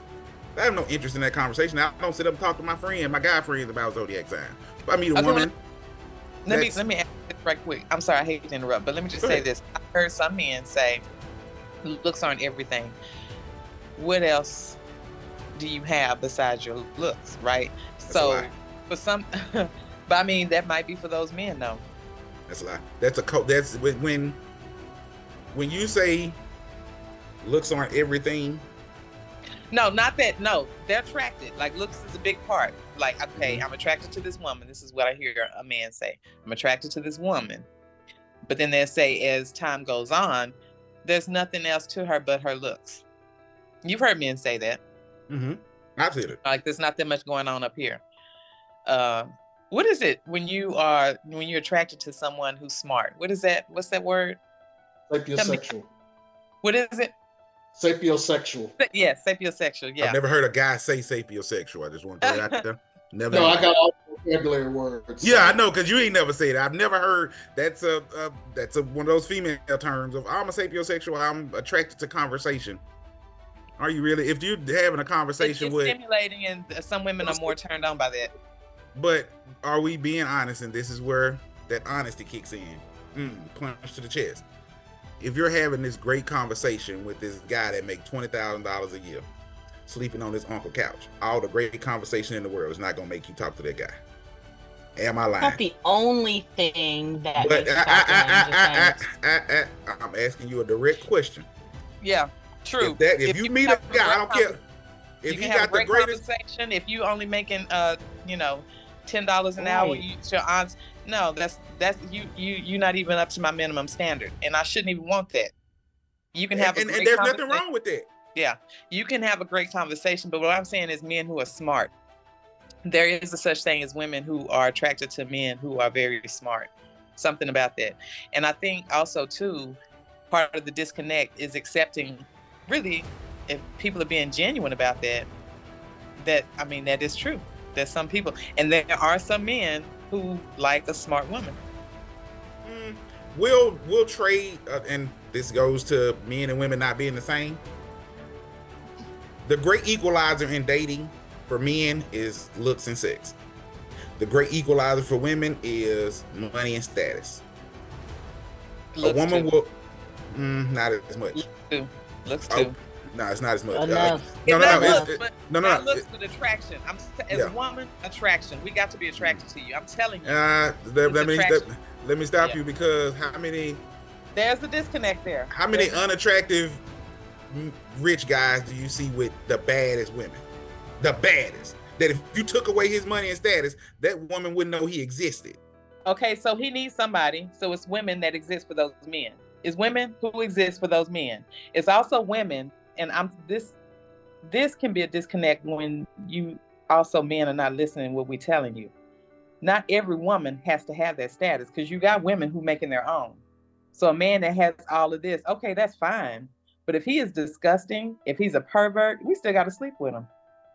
I'm not sleeping with no man who's a jerk. And look at him every day. Yeah. But say, I know you hate to hear that. But that goes against what you just said, though. No, it doesn't. It does not go against what I said. There are women, for me, I need to be attracted to who I'm with. It's some women, people are different. Everybody's different. Yeah, like general, like men generally like a pretty woman. That's given, right? Women do want to be attracted to their men. We're not saying that you don't want to be attracted to. So we're saying looks like is up here on our list. It's like third or fourth on y'all's. Which means you've never, let me explain you what I mean by that. You've never heard a guy say a woman grew on him. You hear women say a guy grew on them all the time, which means I wasn't initially attracted to him. He showed me X, Y, and Z, so that by the time I got to attraction, I was willing to compromise and deal with him. As a guy, if I'm not attracted to you, I'm not even approaching you to find out you have X, Y, and Z. Yeah, initially, if there's no initial attraction, men are not gonna. If there's no initial attraction, so for me, that's happened to me a couple of times, where I met somebody, didn't think, but as time went on, the attraction did grow, but the attraction was there eventually, because initially I didn't think nothing of the guy. Initially, I did. Later on, it was an attraction, but it still needs. At some point, there still needs to be an attraction. I'm not. That's what I mean. I don't feel like while I'm in the bed with you. I'm Yeah, sorry. I don't feel like a woman will go for just any. I'm not saying looks is just 100% not important to women. What I'm saying is when we discuss what the top things, looks is not the top of y'all's list, because men can, there's other things that we can do that will make us more attracted to a woman beyond looks. For a woman, the sad reality is there's no other agent that you have that is going to replace you being attractive or not. None. There's no other agent. I know women like to pretend like, well, I'm smart. So you'll meet an unattractive woman that may be 40 years old, has a master's degree, very intelligent, takes care of her home, but she's very unattractive. That woman is out here struggling to find a man. Now you take that same man, he got women galore. He's just as unattractive because we're able to make up for our attraction level with women. And ain't nothing genuine about that. Take Rick Ross for an example. Nothing genuine about who he's with. Nothing, absolutely nothing. It is what it is. Now, if you don't want to have true love and somebody, a true connection, that's what you got to pull with your something that's not, that can be taken from you. Okay. But are we married? But is marriage based on true love and connection, or is it for some people, responsibility? Yes, it's for women. For women, it's to most guys duty and responsibility. For men too. Yeah, I don't know. As you get older, that testosterone level goes down. You're gonna need something else. And love and connection is what you need. Men do have love and connection. I have married friends, and you cannot tell their husbands that they're not connected to their wives. You can't tell nobody. Not as important to us. You can't tell them that. It's not as important to us. I'll say that. It might not be important to you. Not as important. You want it to. Women like to press that because you want to feel like, because what happens is, and this is going to be, again, boom, punch in the chest. Most women that assume that guys want those other things is because they're not at the place physically attractive. So you need at some point in time for men to be interested in something else besides your looks, because you know that your looks aren't going to get it. An attractive woman, I'm being honest, and I'm not saying you're not attractive, but a very attractive woman, a 7, 8, 9, she's not thinking about any of those things because she can garner the kind of man that she wants, which is she can find the funny, charming, attractive, 6'2" guy with money. So she can get But if all she's the not qualities. if she's not bringing anything else to the table except for I'm pretty on the outside, not even on the inside. A man with money does not care. A man with money does not care. That's what I'm trying to do. Forever he's gonna marry this woman, get married to her, spend the rest of his life with her, and all he cares about is what she looks like on the outside. It never lasts. Here's the thing. I'll just be honest with for me personally. I got an acronym: 3 F's and P and R: food, effing, fun, financing. Respect. That's baseline what I need. All the other stuff I get, and those things come with time. I'm not tripping or worried about that. But can I have fun with you? Is the sexual attraction there? I like to eat. Hey, we're gonna go out, eat, cook, that whole thing. Does she respect me? Do I have peace with her? All that other stuff we can work on. The financial, that goes back to my point about I don't have a standard when I actually approach a chick. What your income level is irrelevant to me, because as the man, my thought process is, okay, I'm gonna come up with a plan based on our needs. Whatever that is, that doesn't just have to like I have the solo Joey thing, and then when I meet a chick, I figure out what she is, what she's about. I incorporate her mission that she wants in life, the things that she wants, in with what I want, and I tell her, okay, this is what we're gonna do. This is what I had. This is what involves you. Take a look at it. Tell me what you like. We can adjust. Joey, that is. Joey, let me ask you: how far down the list does finance and collegiate education fall for you?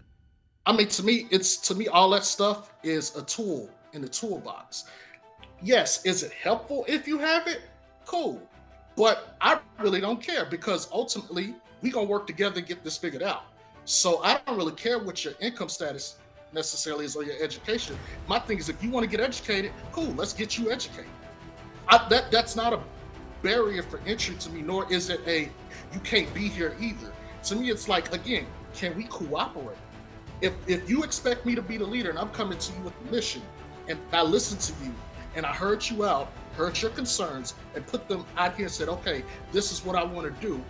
I'm being direct with you as your man, or trying to be, hey, this is what I see. We can have the conversation about it, but ultimately, what you brought to the table in that aspect is irrelevant. I don't care, because ultimately I want you at the end of the day, and I'm going to do whatever I got to do to make sure that I still have you and I get you. So we gonna work with whatever you got. In my world, That's most guys. Enough as saying, okay, I went out, I talked to you, I'm getting to know you, I like what I see. Okay, let's do this. You know what I'm saying? Because I feel like as a man, that's my responsibility. It's not my responsibility to sit here and say, oh, well, you only make $50,000 a year, so you're not good enough. My responsibility is, okay, you got $50,000, I got this. All right, let's see what we can do. Okay, babe, this is my plan. Look it over. What do you like? Does this address your concerns, your needs, and your issues? Do you understand? What are some places of concern that you need? Like, we can have a whole conversation about that and get that figured out. To me, that's fixable if we communicate. But it's not something that I think is deal breaker. That's not the deal breaker for us. No, it just doesn't work that way. It doesn't mean, to Denise's point, that that's not something we're never going to discuss, because as your man, it's my job to bring you what? Security. I have to protect you. What better protection than letting you know everything, how this is going to go? I think this was to Chandra's point. And making sure you have all the information, you know, the A, B, C, D, E, F, G, all the way down. I think that's more so of how that's supposed to work. I think y'all are bumping heads on the thing in a different way. I think y'all both are speaking from different parts of this, but you kind of like mean to integrate it a little bit. But I get what Denise is saying wholeheartedly.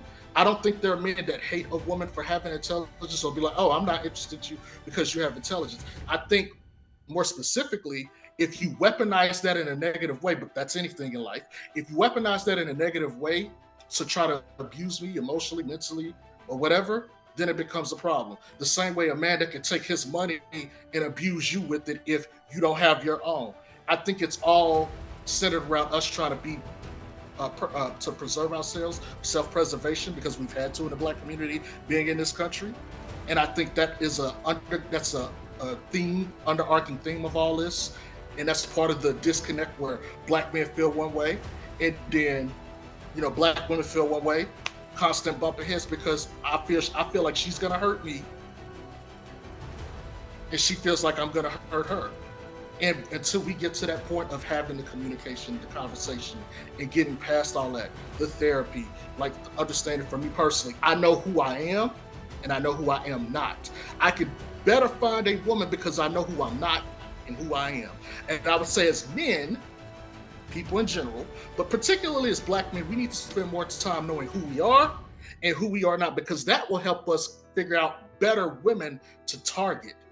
And yes, I'm going to say target because we go and pick based off of what we see. So if we want to find a better partner, we got to figure out who we are and who we are not, and accept those things. Yeah. I agree with that. I think that's not just for me, and I think that's across the board. Like, not knowing who you are causes these identity crises. That's where I'm trying to be you and you trying to be me, so to speak. I totally agree. I 100% agree with that. Knowing who you are and knowing who you are not plays a huge role in any type of relationship. Because we know what we accept and what we're not going to accept. Now, the point I was making with Denise was men and women are different. What we look for in the opposite sex is two totally different ends of the spectrum. It goes to what Joey was saying. We're not saying your finances or your education is just totally unimportant. Nobody cares. What we're saying is my finances and my education is up here to you as a woman of what you're looking for, which is why when I said you wouldn't date a guy that's saying all the right things and look good if he making $10 an hour and you agree, no, you're not supposed to. A guy will meet a woman that looks good and saying all the right things, and she making $7 an hour, and he will be with her. Because what we look for in the opposite sex, and I think this is one of the biggest disconnects, is we assume that both genders are the same. And you have a lot of men and women that think, well, what I want in a woman is what these men want, and what I want in a man is what these women want. And it's not true. It's not at all. It's totally on two different ends of the spectrum. Looks is important to women, but it's not top of their priority list.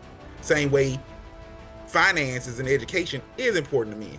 It's not at the top of our list. It's way down, and it can go further and further down the more of these top things that you have. Same way with the guy. So that's not saying no woman will meet every woman will meet a rich guy and just accept anything from him. But we have to be realistic. We see it all the time. Do we feel like these rich guys that have these hot chicks, do we feel like that rich guy has all these awesome qualities that a woman's looking for? Most likely no. Do we feel like that a very attractive woman has all these womanly qualities men are looking? No. There's a compromise. She's extremely attractive. He has a lot of money. They work. I can agree and disagree. Miss Denise said something that was very important. Maturity brings all of that wisdom that you had. When I was 19, I was more lax. I didn't really care about the things that I care about now because my situation, I've been conditioned into a whole nother. So at 19, yeah, you could have had $20,000 and we can roll like an 18-wheeler at 19. But now, because of my condition, $20,000 won't do anything for me. Now, what you just saying right there is the ass backwards thought process. And let me explain to you why. Because at 20 years old, you were at your highest of being able to find the best guy for yourself. And would you think I was thinking about that? No, but wait. That's the problem. Is that's what I'm saying. Is that when women are at their highest potential of getting a guy, they accept a lot of nonsense. It's when they get older, but what they don't realize is that femininity has lessened because you've lived life. Life has hardened you, so you're not as feminine. They're not saying all, but you're less softer and naive and as you were when you were 19, 20. Regardless of what a woman says at 19, 20 compared to 40, you're not as attractive. I'm not saying you're not attractive, but a woman that's 50 that look 27 and a woman that's 27 and look 27, the one that's 27 is going to win every time. So you less cooperative because you've been dealing with your own issues and taking care of yourself. So a lot of the things that a guy would be looking for as you're getting older, this is what I call the wall.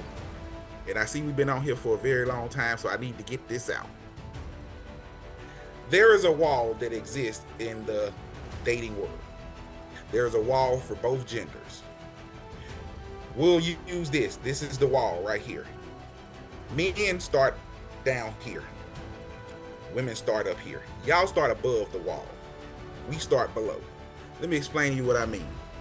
When I was 18, 19 years old in college, you want to know something I had to quickly learn?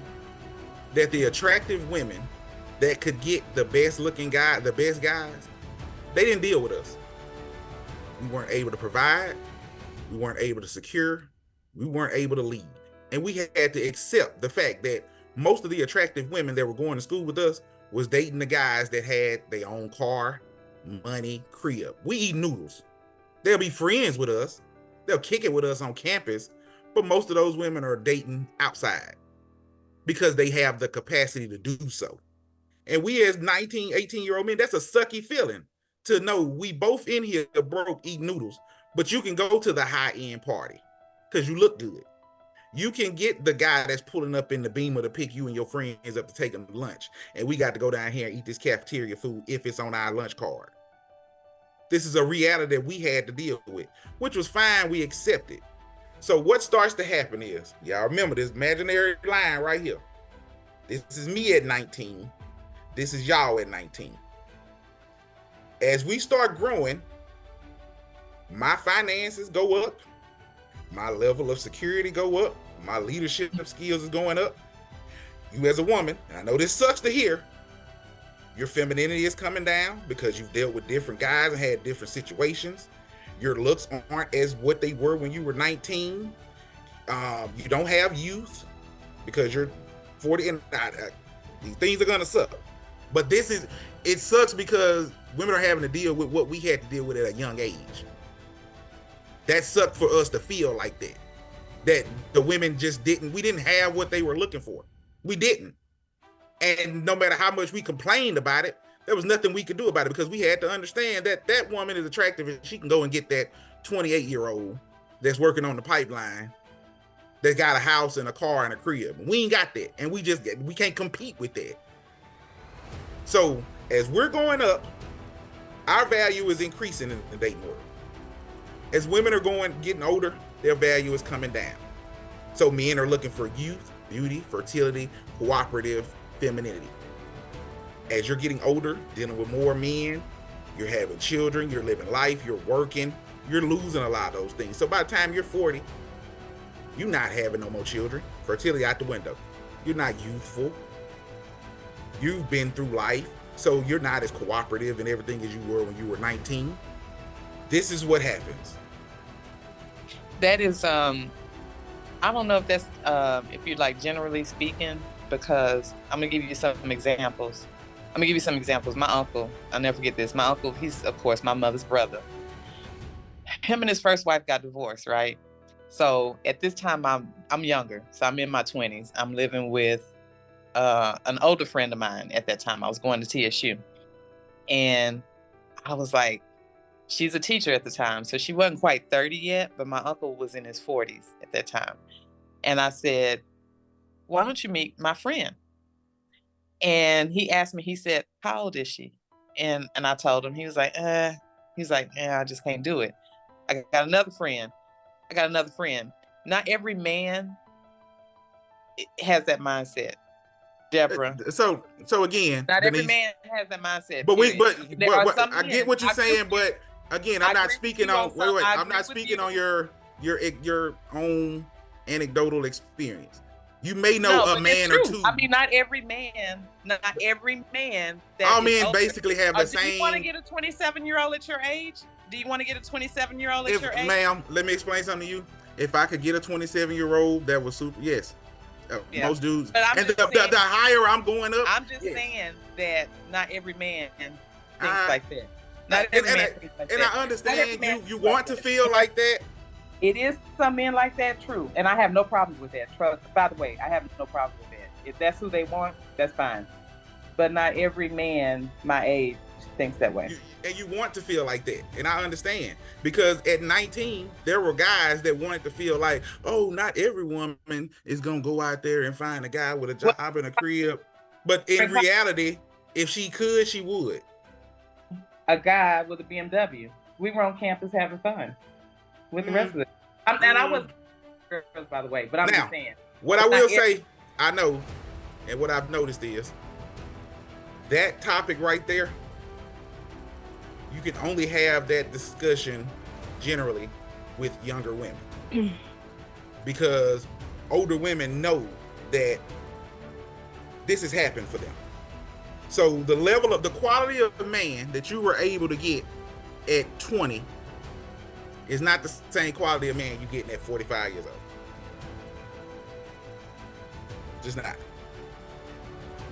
So we can and we can all come with our anecdotal experiences of, oh, well, I know a guy or I know a girl, and everybody know a guy or know a girl that did something or other. But the reality of it is, as a guy, I had to earn my value throughout life in the dating world. I wasn't born with it. You were born with the look. You were born with a vagina. These are things that you just had to maintain. I had to earn being a provider, being a leader. I had to learn these things. So in order for me to gain more value, I had to move up. Reality is, as we're moving up, women are moving down. Now there is a time when we get even. But most people, as we've all just said from what Tasha said, when a woman is younger and more attractive, she's accepting less. So you're at that age where you can do that. You're more established. Your thing is going up. Why don't you go get somebody 27, 25? I don't think he's gonna do that. I don't think he's gonna do that. One, because you're not gonna be able to. You're not gonna want to tolerate their attitude, their behavior. But you're getting the same. But see, this is the stuff older women say. But understand. But this is we're getting the same attitude from y'all. But stop. We're getting the same attitude and behavior from older women. So it's not like it's a big difference. I know older women like to go to school. Yes, that's not true.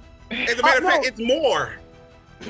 They're more argumentative. That argumentative may be because we got points just like you got points. But a 19-year-old want to be out versus we don't want to be out in our 40s. We don't want to be out in the street, out and about. This 19-year-old out here chilling. I don't have no most of the 19-year-olds don't have responsibilities.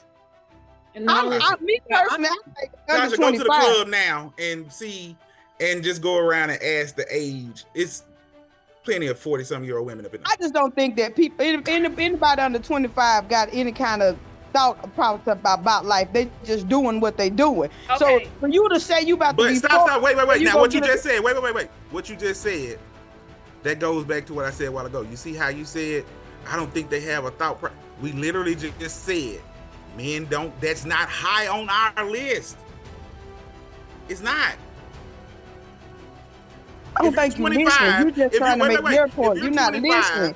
But you got to listen to what we're saying. You're just saying, I'm not gonna believe what you believe, and you're not gonna believe what we believe. We gotta see it to believe it, and it's the true proven fact. When you're 19 to 25, everybody just living life. So that 19-year-old attitude is not gonna be like mine. Stop. Why are most rich, successful men usually have younger, more attractive women? Why aren't they going to get, if he 45 and balling and established, why he ain't going to get another balling, established, intellectual 45-year-old woman?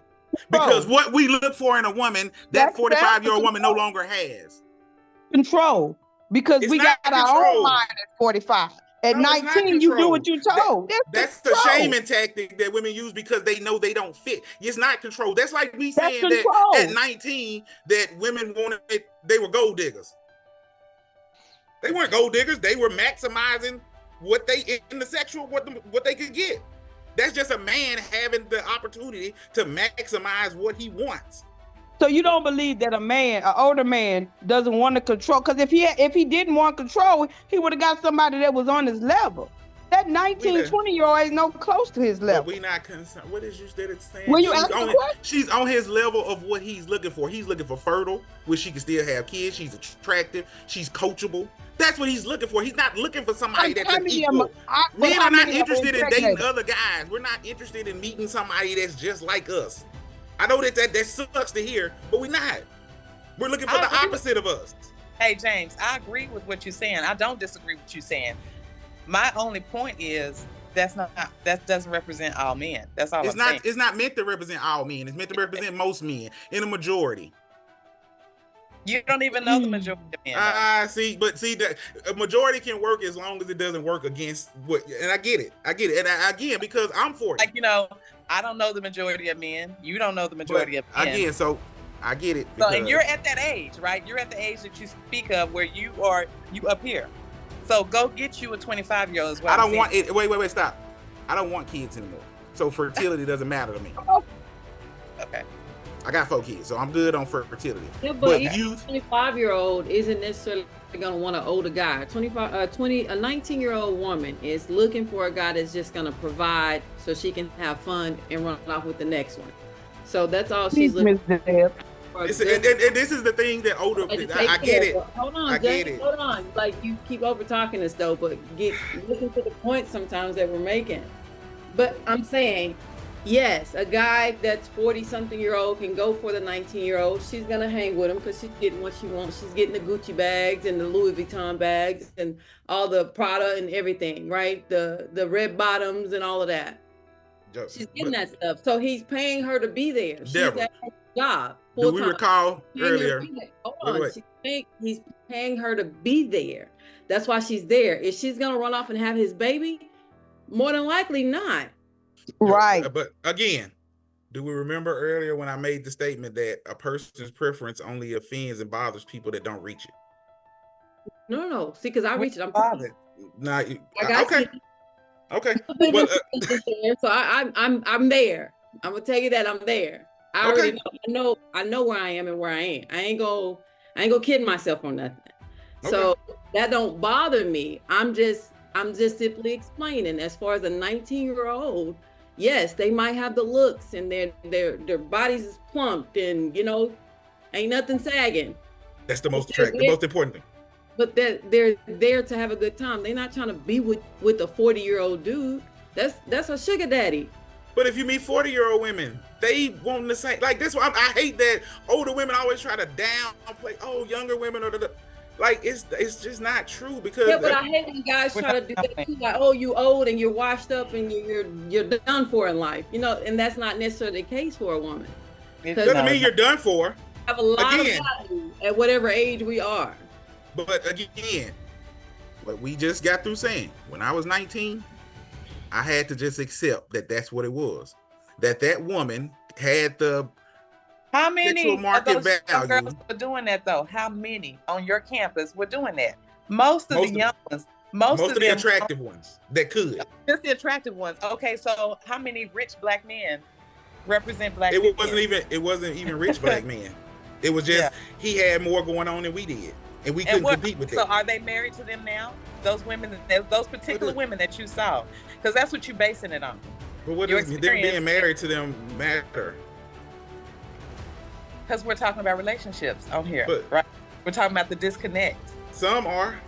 Yeah. Okay. All I'm saying is that when you brought this up, you have to take into consideration how many of those girls who was so pretty, how many was it a small percentage or was it a large percentage? Because I agree with you. I'm not disagreeing with you at all. What I'm saying is not the be all end all. That's all I'm saying. I agree with you. We always going to see a rich man if he wants somebody young because he wants children. I don't disagree with you at all. But what I'm saying is, first of all, not every man that age thinks that way. We all know men who are like, man, I'm not fixing to be. It's men in BLT. They're like, I don't want nobody 20-some years old. Because if that was the case, he can't attain that. We got a couple of young ones, 20-something-year-olds in BLT. She posted a picture, put her age up there. You don't see a whole bunch of men running to her. But they in our inbox. They in our inbox. I'm telling you, they in our inbox. They in our inbox. They might not do it publicly. Why? Because one thing us men know in BLT is full of aunties. And if you are a 40-something-year-old man and you're commenting on all the young women posts, guess what's going to happen? Exactly what's happening now. Oh, he looking for somebody he can manipulate. It's going to be a negative thing attached to it. So he'll still shoot. He's just going to shoot in the inbox out the way.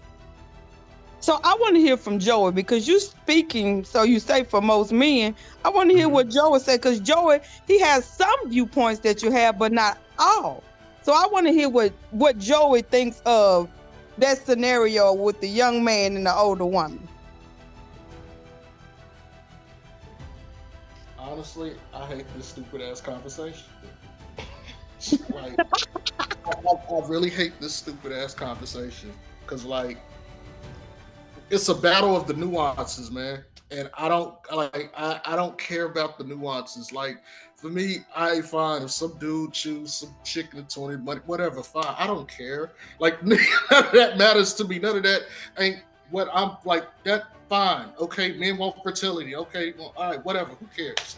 Like, who really cares? Like, the chicks I'm checking for probably don't appeal to none of that anyway. And the chick checking for me probably ain't. It just, I don't care. Like, I would much rather deal with something that would bear fruit. This is an argument that's going to continue going on regardless, and I'm about sick of it. Like, I personally, I don't sit there and I'm like, oh, she got to be 27. I don't really care. Does she look good? At the end of the day, do I get along with her? Can I cooperate with her? You know, if marriage is my thing, which it is, I need someone who I can cooperate with at the end of the day. That requires a whole lot more than just how big her titties and booty is and all that other stuff. It goes deeper than just my finances. You know, like I get the points, I get all of that, but honestly, it is a loop that we'll never get out of if we keep going this direction, which is part of why the disconnect. I feel like we're dedicating way too much energy to this. Way too much energy to this. If a brother want to go get him a young chick or old chick, fuck it, go get that. Do you? If she want a chick or do with money, go do that. Fine. Whatever floats your boat. Okay. Let's let that part of it just we've established that. Okay, that's the generals. Okay. At the end of the day, do you want to be happy? Do you want somebody? What are you going to do it? Are you going to sit there and make excuses for it or not? Okay, if I don't care if James decide he want a young 20-something, that's his business. If Deb want a guy, they got $100 million, that's her business. Okay, is Deb checking for me? Is James checking for the younger? Is she checking for that? Really, that's all that matters. That's really all that matters. Anything else should really just be between each individual person and the person they got eyes for. And we should go about it that way. Like it really has, like that thing has gone way too long. That should have died 2 or 3 years ago as far as discourse. The Black community is in no position to be talking about this crap, no way. We are in no position. We don't have enough resources in anything. If whites decide, okay, they want civil war, we'll be dead. We ain't got water. We don't have food. We don't have medical facilities. We don't have anything tangible that will help us. But we sit here, we're going to talk about, selective practices between young women and men with money. Like, it's time out for that, quite frankly. That's my view of it. I'm way too irritated with that conversation in social media. I'm just gonna be honest.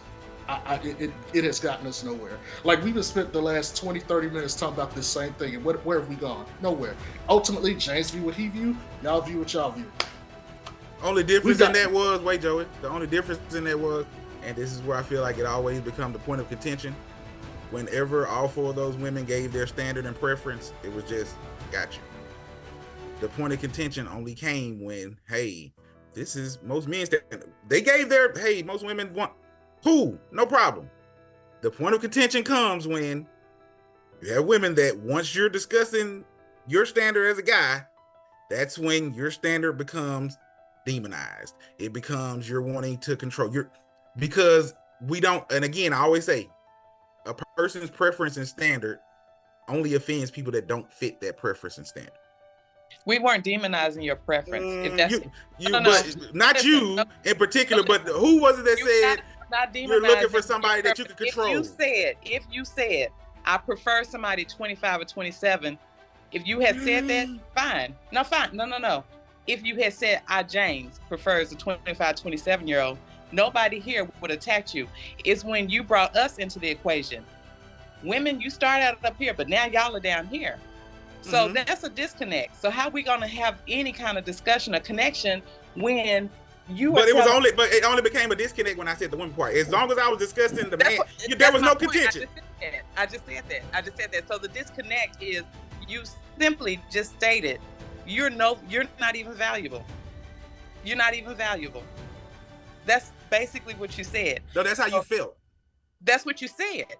And your question to us was what our standard was, but your answer was more of what a man's standard was. You didn't give your standard.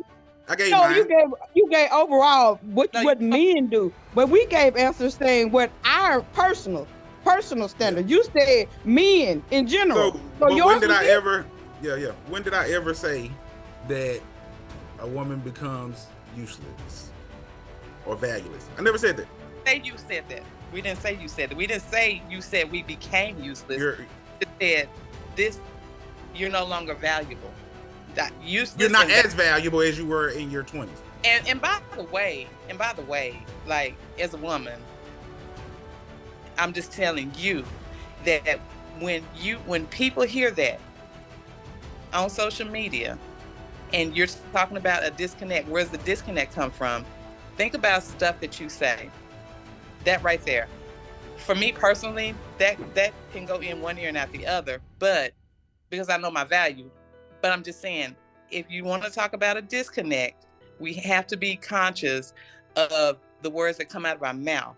That right there, you're no longer valuable. What does that help? What is, like Joey said, what does that do? If that's what you prefer, that's fine. Like I said, I have no problem with men. If that's what you prefer, that, you know what that says to me? Then that's not the person for me. That's it. That's but all. About a community, if we're gonna talk about a community, if we're gonna talk about Black men and Black women, and we're talking about where's the disconnect, y'all ain't valuable. Like, but it's all, but see, that's the problem That's I what have it is when you have a guy that you just said yourself, hey, if he making $20,000, he doesn't have the same sexual market value to you. He doesn't, and it's okay. Value. He needs to be a fucking grown ass adult. I'm a 3-year-old woman. Do you hear how you? But do you hear how you speak on that as opposed to for me, other way? Work for me. That's all I'm saying. For me, it's not gonna work for me, and that's okay. You got to understand that. I mean, that's okay. For me, that's not gonna work for me. Get your ass off the couch and get your own place as a grown ass man. That's what you need to do. But I'm not saying because you're this, you're not valuable. You're less valuable in the no. And I think this is where we stop. No, that ain't. We can't think when we're discussing your value as opposed to the opposite sex. You can have all the value in your family, at your job, in your community. That is totally different from your dating world value. What you think about yourself in the dating world, I'm being honest to you, means nothing because you're not dating yourself. So we can go all day and spin the block with, well, that makes it, at the end of the day, you don't date yourself. So what you value yourself, if you're not getting those outcomes, then most likely what you value yourself. But I think we get it conflated that when a person says, oh, well, you're less value in the dating world. Oh, well, he's saying I don't have value. You don't have as much value in the dating world. I had awesome value at 19 years old. In the dating world, a lot less. And it was okay. I understood that. It's just that women don't want to hear that their value doesn't, you don't start up here in the dating world value and stay up here forever. Same way I understood that I didn't start up here. I started down here. Most men started down here and they moved up. So it works both ways. It's offensive because we want to tie to, oh, he's saying you're less valuable in the dating world. Your options are lower. Okay. We can keep saying it in my book, but I'm just in your world. That's just it. It just is because I don't have a problem. I'm not going to be attractive to everybody because of my age. I'm going to say that. I agree with you. However, I get asked out on dates. Mm-hmm. Okay. There's a couple of men that are kind of serious that are interested in me. I'm not interested in them for various reasons. But what did somebody say? Don't let your inbox fool you. That may not be the reality. All these options that you think you have may not be options. They're options, but I mean, okay, fine. But I look for quality as well. Yeah, I don't count options that you don't really want as options. Like if you got a bunch of guys in your inbox that you wouldn't never deal with, and that's your flex is that, oh, I got 100 guys in my inbox, but you wouldn't deal with any of those guys, then to me, they're not really options because they're just there collecting dust because these are not guys that you would date seriously at all. What I say it in a way because I don't know a softer way to say it, nor do I try to think of a soft way to say it. But coherently, in the dating world, men, their value in the dating world, they're earning throughout life. Women are born with theirs. You have to maintain. It's a lot easier to maintain something than it is to garner it. So as you're getting, and I know it touches, and I get it. I 100% get it because it touched me as a young kid looking and saying, dang, these attractive women, and I can't be mad because they can go and get those guys. And you just have to accept that this is they have that value to go and do that. We just want women to understand that your value doesn't stay in the dating world. We separating we're separating. You say what? You don't want to have no more children? Oh no. Oh, then you stuck with us then. Shut up. Oh no. Oh no. Value But I just mean, went down. but I mean, there's younger women that don't want. I mean, no, that's not exactly. But again, we can.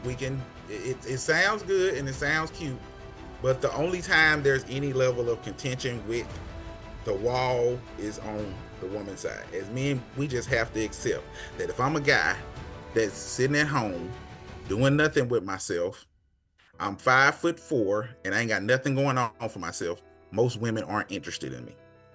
And men have to accept that, because we're not gonna get attention still. Women will get attention even with none of those qualities, because they'll get sexual attention. Guys aren't getting any. Those guys aren't getting anybody's attention. Just what it is. You just have to accept that when I say your dating value is not as high, that doesn't mean you don't have any and it's hopeless. But these are the things that women hear when you're saying this, because they want to hear that. Because I'm never saying, oh, you're just never gonna. It's not that you're never going to. It's a lot more difficult. It's a lot more difficult. The same way when I was 19, when one of those women actually gave me a chance, I knew I had to overperform, because I didn't have what they were looking for in a man. I wasn't able to provide anything. I wasn't able to protect her. Wasn't able to secure anything for her. So what I had to do was I had to improvise. Hey, I'm funny. I'm smart. I can give her a lot of time. So I'm going to overperform in those areas. And I accepted that. The problem is we can't seem to get women to accept that, hey, at 40 years old, I'm not up here in the dating world no more. I don't have those same options. Those same level of guys are not at me seriously. They may be at you to smash, but they not at you seriously. So when I do get some, I'm gonna have to overperform. But no woman wants to hear that part. Joey, go ahead, because we finna have to wrap it up. All right, so simple question. Denise, you essentially said you understand what James is trying to say, correct? Mm-hmm. James, do you understand what Denise is trying to say? No. I understand. I don't agree. 100% disagree. So ultimately, at the end of the day, there is an understanding even if you don't agree. Yeah, I understand. So we really just talking semantics here and repeating the same stuff over and over. Can we all just agree, at least in passing, that regardless of what the numbers and statistics say, there is still air for people to do their own individual thing because they got free will, free choice? Do we agree with that? Oh, yes, sir. Okay. So, with that being said, sound like we ain't got nothing else to talk about, right? We can wrap this thing up. Sound like that to me. So, in passing, as we can say here, I picked up on some pretty useful information, heard some stuff I kind of never really heard from, or I never heard it articulated to a point of me understanding. It was just kind of said to me, but it was never articulated to a point of understanding. So I can say Denise and Deborah both made points tonight that I actually wrote them down as they were talking, because I'd never heard it articulated that way.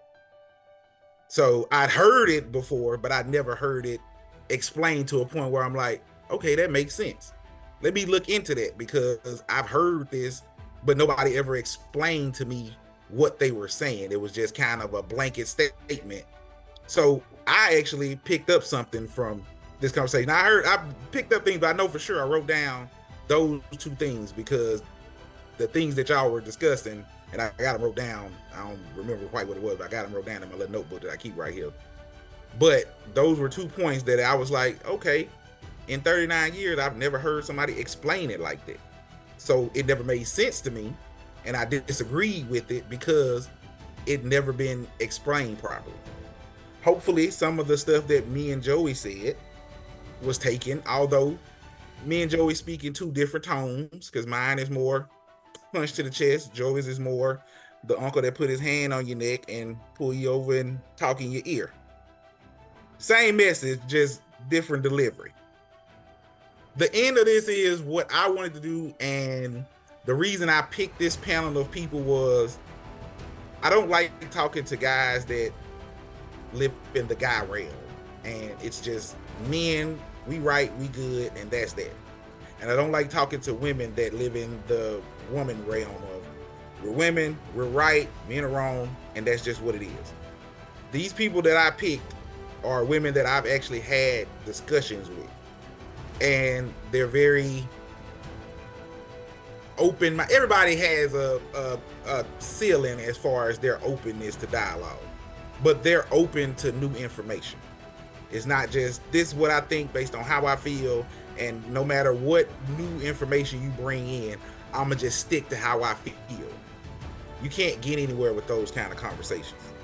So most of this proved that point, and I appreciate all you ladies for the understanding and the standing on how you felt and being able to articulate and explain what you're saying and not just blanket statements. So I didn't pick all y'all just because y'all cute, although cute was a part of it, but it wasn't just that. I literally thought about, let me find about 4 or 5 women that I've talked to that can be objective, that can hear a side, and if you give them new information, they can process that information, compartmentalize that information, and accept it no matter how it makes them feel. That's a very difficult thing to find on both sides, is people that are just objective in conversation. So this was, hopefully the people that watch this, I hope that the men that watch this, because there's at least 2 or 3 points that I really want them to get from the women, and hopefully the women that watch this, hopefully there's at least 2 or 3 points that they can take from the men, and it may have not felt good, but the message didn't change. The same way some of the stuff that was said didn't feel good to me, but it didn't dilute the message because, oh, well, I don't fit that, and it made me feel, I had to think, dang, that makes sense. That's really where I want us as people to get to, is getting to a point of not personalizing everything and being able to accept information and not think about how it makes us feel. If you on the side of the road and your car have a blowout and a man pull up to help you change your tire and he yelling at you while he's doing it for you, are you gonna tell that man to stop because you don't like how he making, you gonna still let that man change your tire? That's the point. That if the message is there, male or female, I'm not, that's just a example, Tasha. I know you're gonna want to punch me in the face, but I'm saying that's just an example of, no matter the tone of the message, if somebody's telling you how to make $1 million and they got $1 million and they telling you how to make the $1 million, are you gonna take that information, or are you gonna focus on, well, I don't like how he said this, and we have to get beyond how things make us feel. And I noticed this online with men and women. We can't get beyond how something made us feel. And therefore the whole message gets lost, because first thing we do, we're not listening for the information, we're listening for affirmation. Then we're seeing if we like the person that's saying it. We're seeing if what they saying match how we feel. We're looking at the tone of it, where it's coming from, instead of just taking the information. I can take information from a bum if he's telling me something that makes sense. Now, he can't tell me how to make $1 million and he living on the street, but if he's telling me something that makes sense, I can listen to it and accept the information. And I just really feel like if we could get to that point of just not stuck in, well, I feel like this made me feel, and so I'm no longer accepting the information that Denise is giving me, because 30 seconds into her conversation, she said something that triggered me and made me feel a way, and now everything she says after that is disqualified. Then there's no point for her talking for 10 minutes if I only really paid attention to the first 30 seconds. She could have stopped there, because I stopped comprehending and listening and understanding at 30 seconds. So she spent the next 9 minutes and 30 seconds talking to herself honestly. That's what I wanted with this conversation. I want to try to do more of these episodes. I like y'all. I think this was a pretty good panel. I appreciate everybody being on time. I appreciate the respect for everybody's opinion. Nobody didn't leave this conversation feeling like, ooh, I hate him or I hate her. And that's, you didn't ask us how we feel. I mean, you know, if y'all ever seen Color Purple, when you heard that woman say, you better not never tell nobody but God. If you don't like me, you better not never tell nobody but God. But I'm cool with that. I want to still be able to lead this conversation. Look, Denise said something a while ago when she was talking about the man. I don't make about $55,000-$60,000 a year. That didn't make me feel good that a woman was saying, oh yeah, but I'm not gonna leave this conversation going, man, fuck Denise. I had to accept, that's what I'm saying. I want us as men and women to be able to have discourse with each other and not leaving the conversations feeling a way about the other person's opinion and their thoughts and their perspectives on stuff. It's open dialogue. As men and women, we're different. We're not gonna agree on certain things. We are different beings on all facets. And it's okay that I don't agree with everything that Denise says. And it's okay that Denise doesn't agree with everything that I say. We don't have to disrespect. I see this all the time. Somebody disagrees with you and we can't disagree peacefully. I gotta call you out your name. I gotta attack your character. I gotta go and dig up stuff in your life and your past from 20 years ago and try to expose.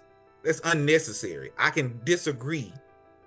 Me and Deborah talk all the time. I disagree with a lot of stuff Deborah say. Deborah disagree with a lot of stuff that I say. Deborah, ain't you still my friend? Oh, well, you know. Again, then I never tell nobody but God. So I appreciate this dialogue. I want to have more of this. And this is where I want to go with these conversations is I can hear your point. You can hear my point. We don't have to disrespect and disregard. Can you do that though? Can you do that though in the next one? Can you hear the point? I mean, I heard it. Wait, Tasha. I heard all the points. I understood them. I just disagree with some. So I said I disagree. I didn't be like, I didn't hear this. I don't understand what you're saying. I understood. That's all you can ask for.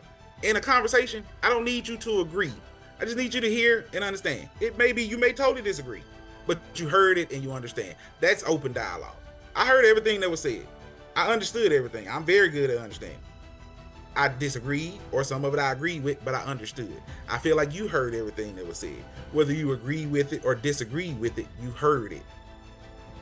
You didn't block it out because, like I say, the first 30 seconds was something that you didn't like. So now disregard everything he said. That's where I feel like we get to. And I feel like that's where I want to get to. I see it online all the time of because we have a difference of opinion, we now have to disrespect each other. We got to disregard the other person. That's not necessary. We're adults out here. And that's not how open dialogue between adults work. So I appreciate everybody for coming through. Hopefully you ladies, if I can keep y'all in the loop, we'll probably do another one of these and it'll be on something different. We got the negatives out the way. Now, when we do the next one, now we want to discuss the solutions. This was all the issues. Now, everybody internalize this conversation that we've had tonight. And if I bring you all back on, let's discuss. And we're not going to solve all the problems in an hour, 2-hour podcast.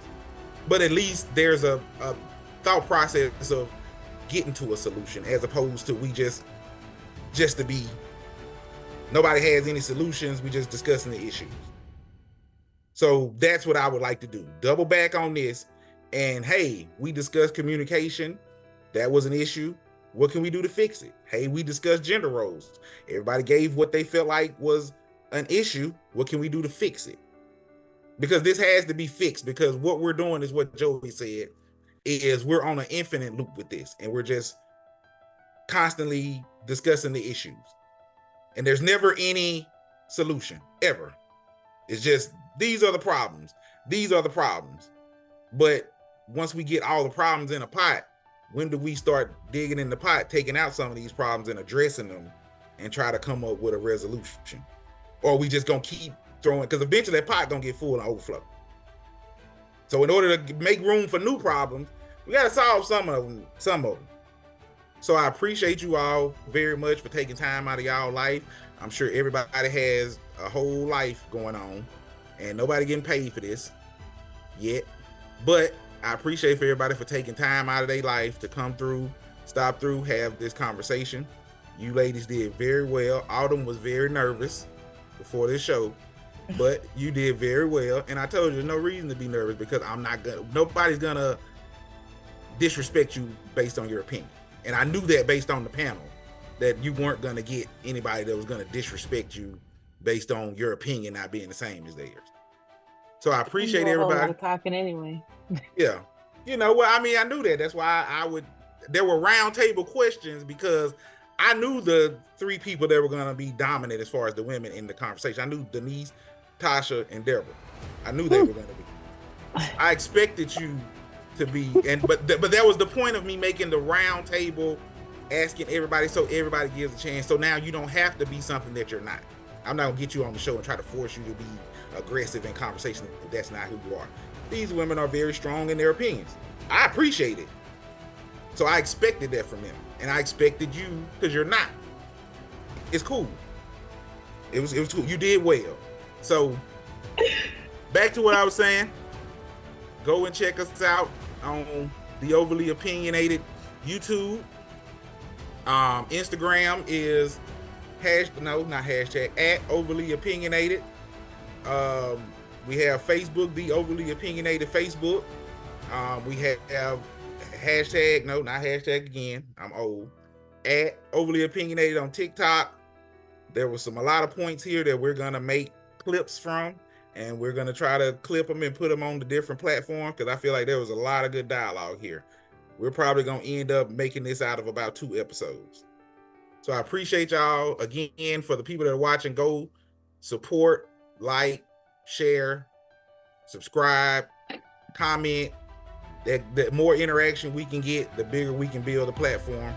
And we appreciate everybody. And good night.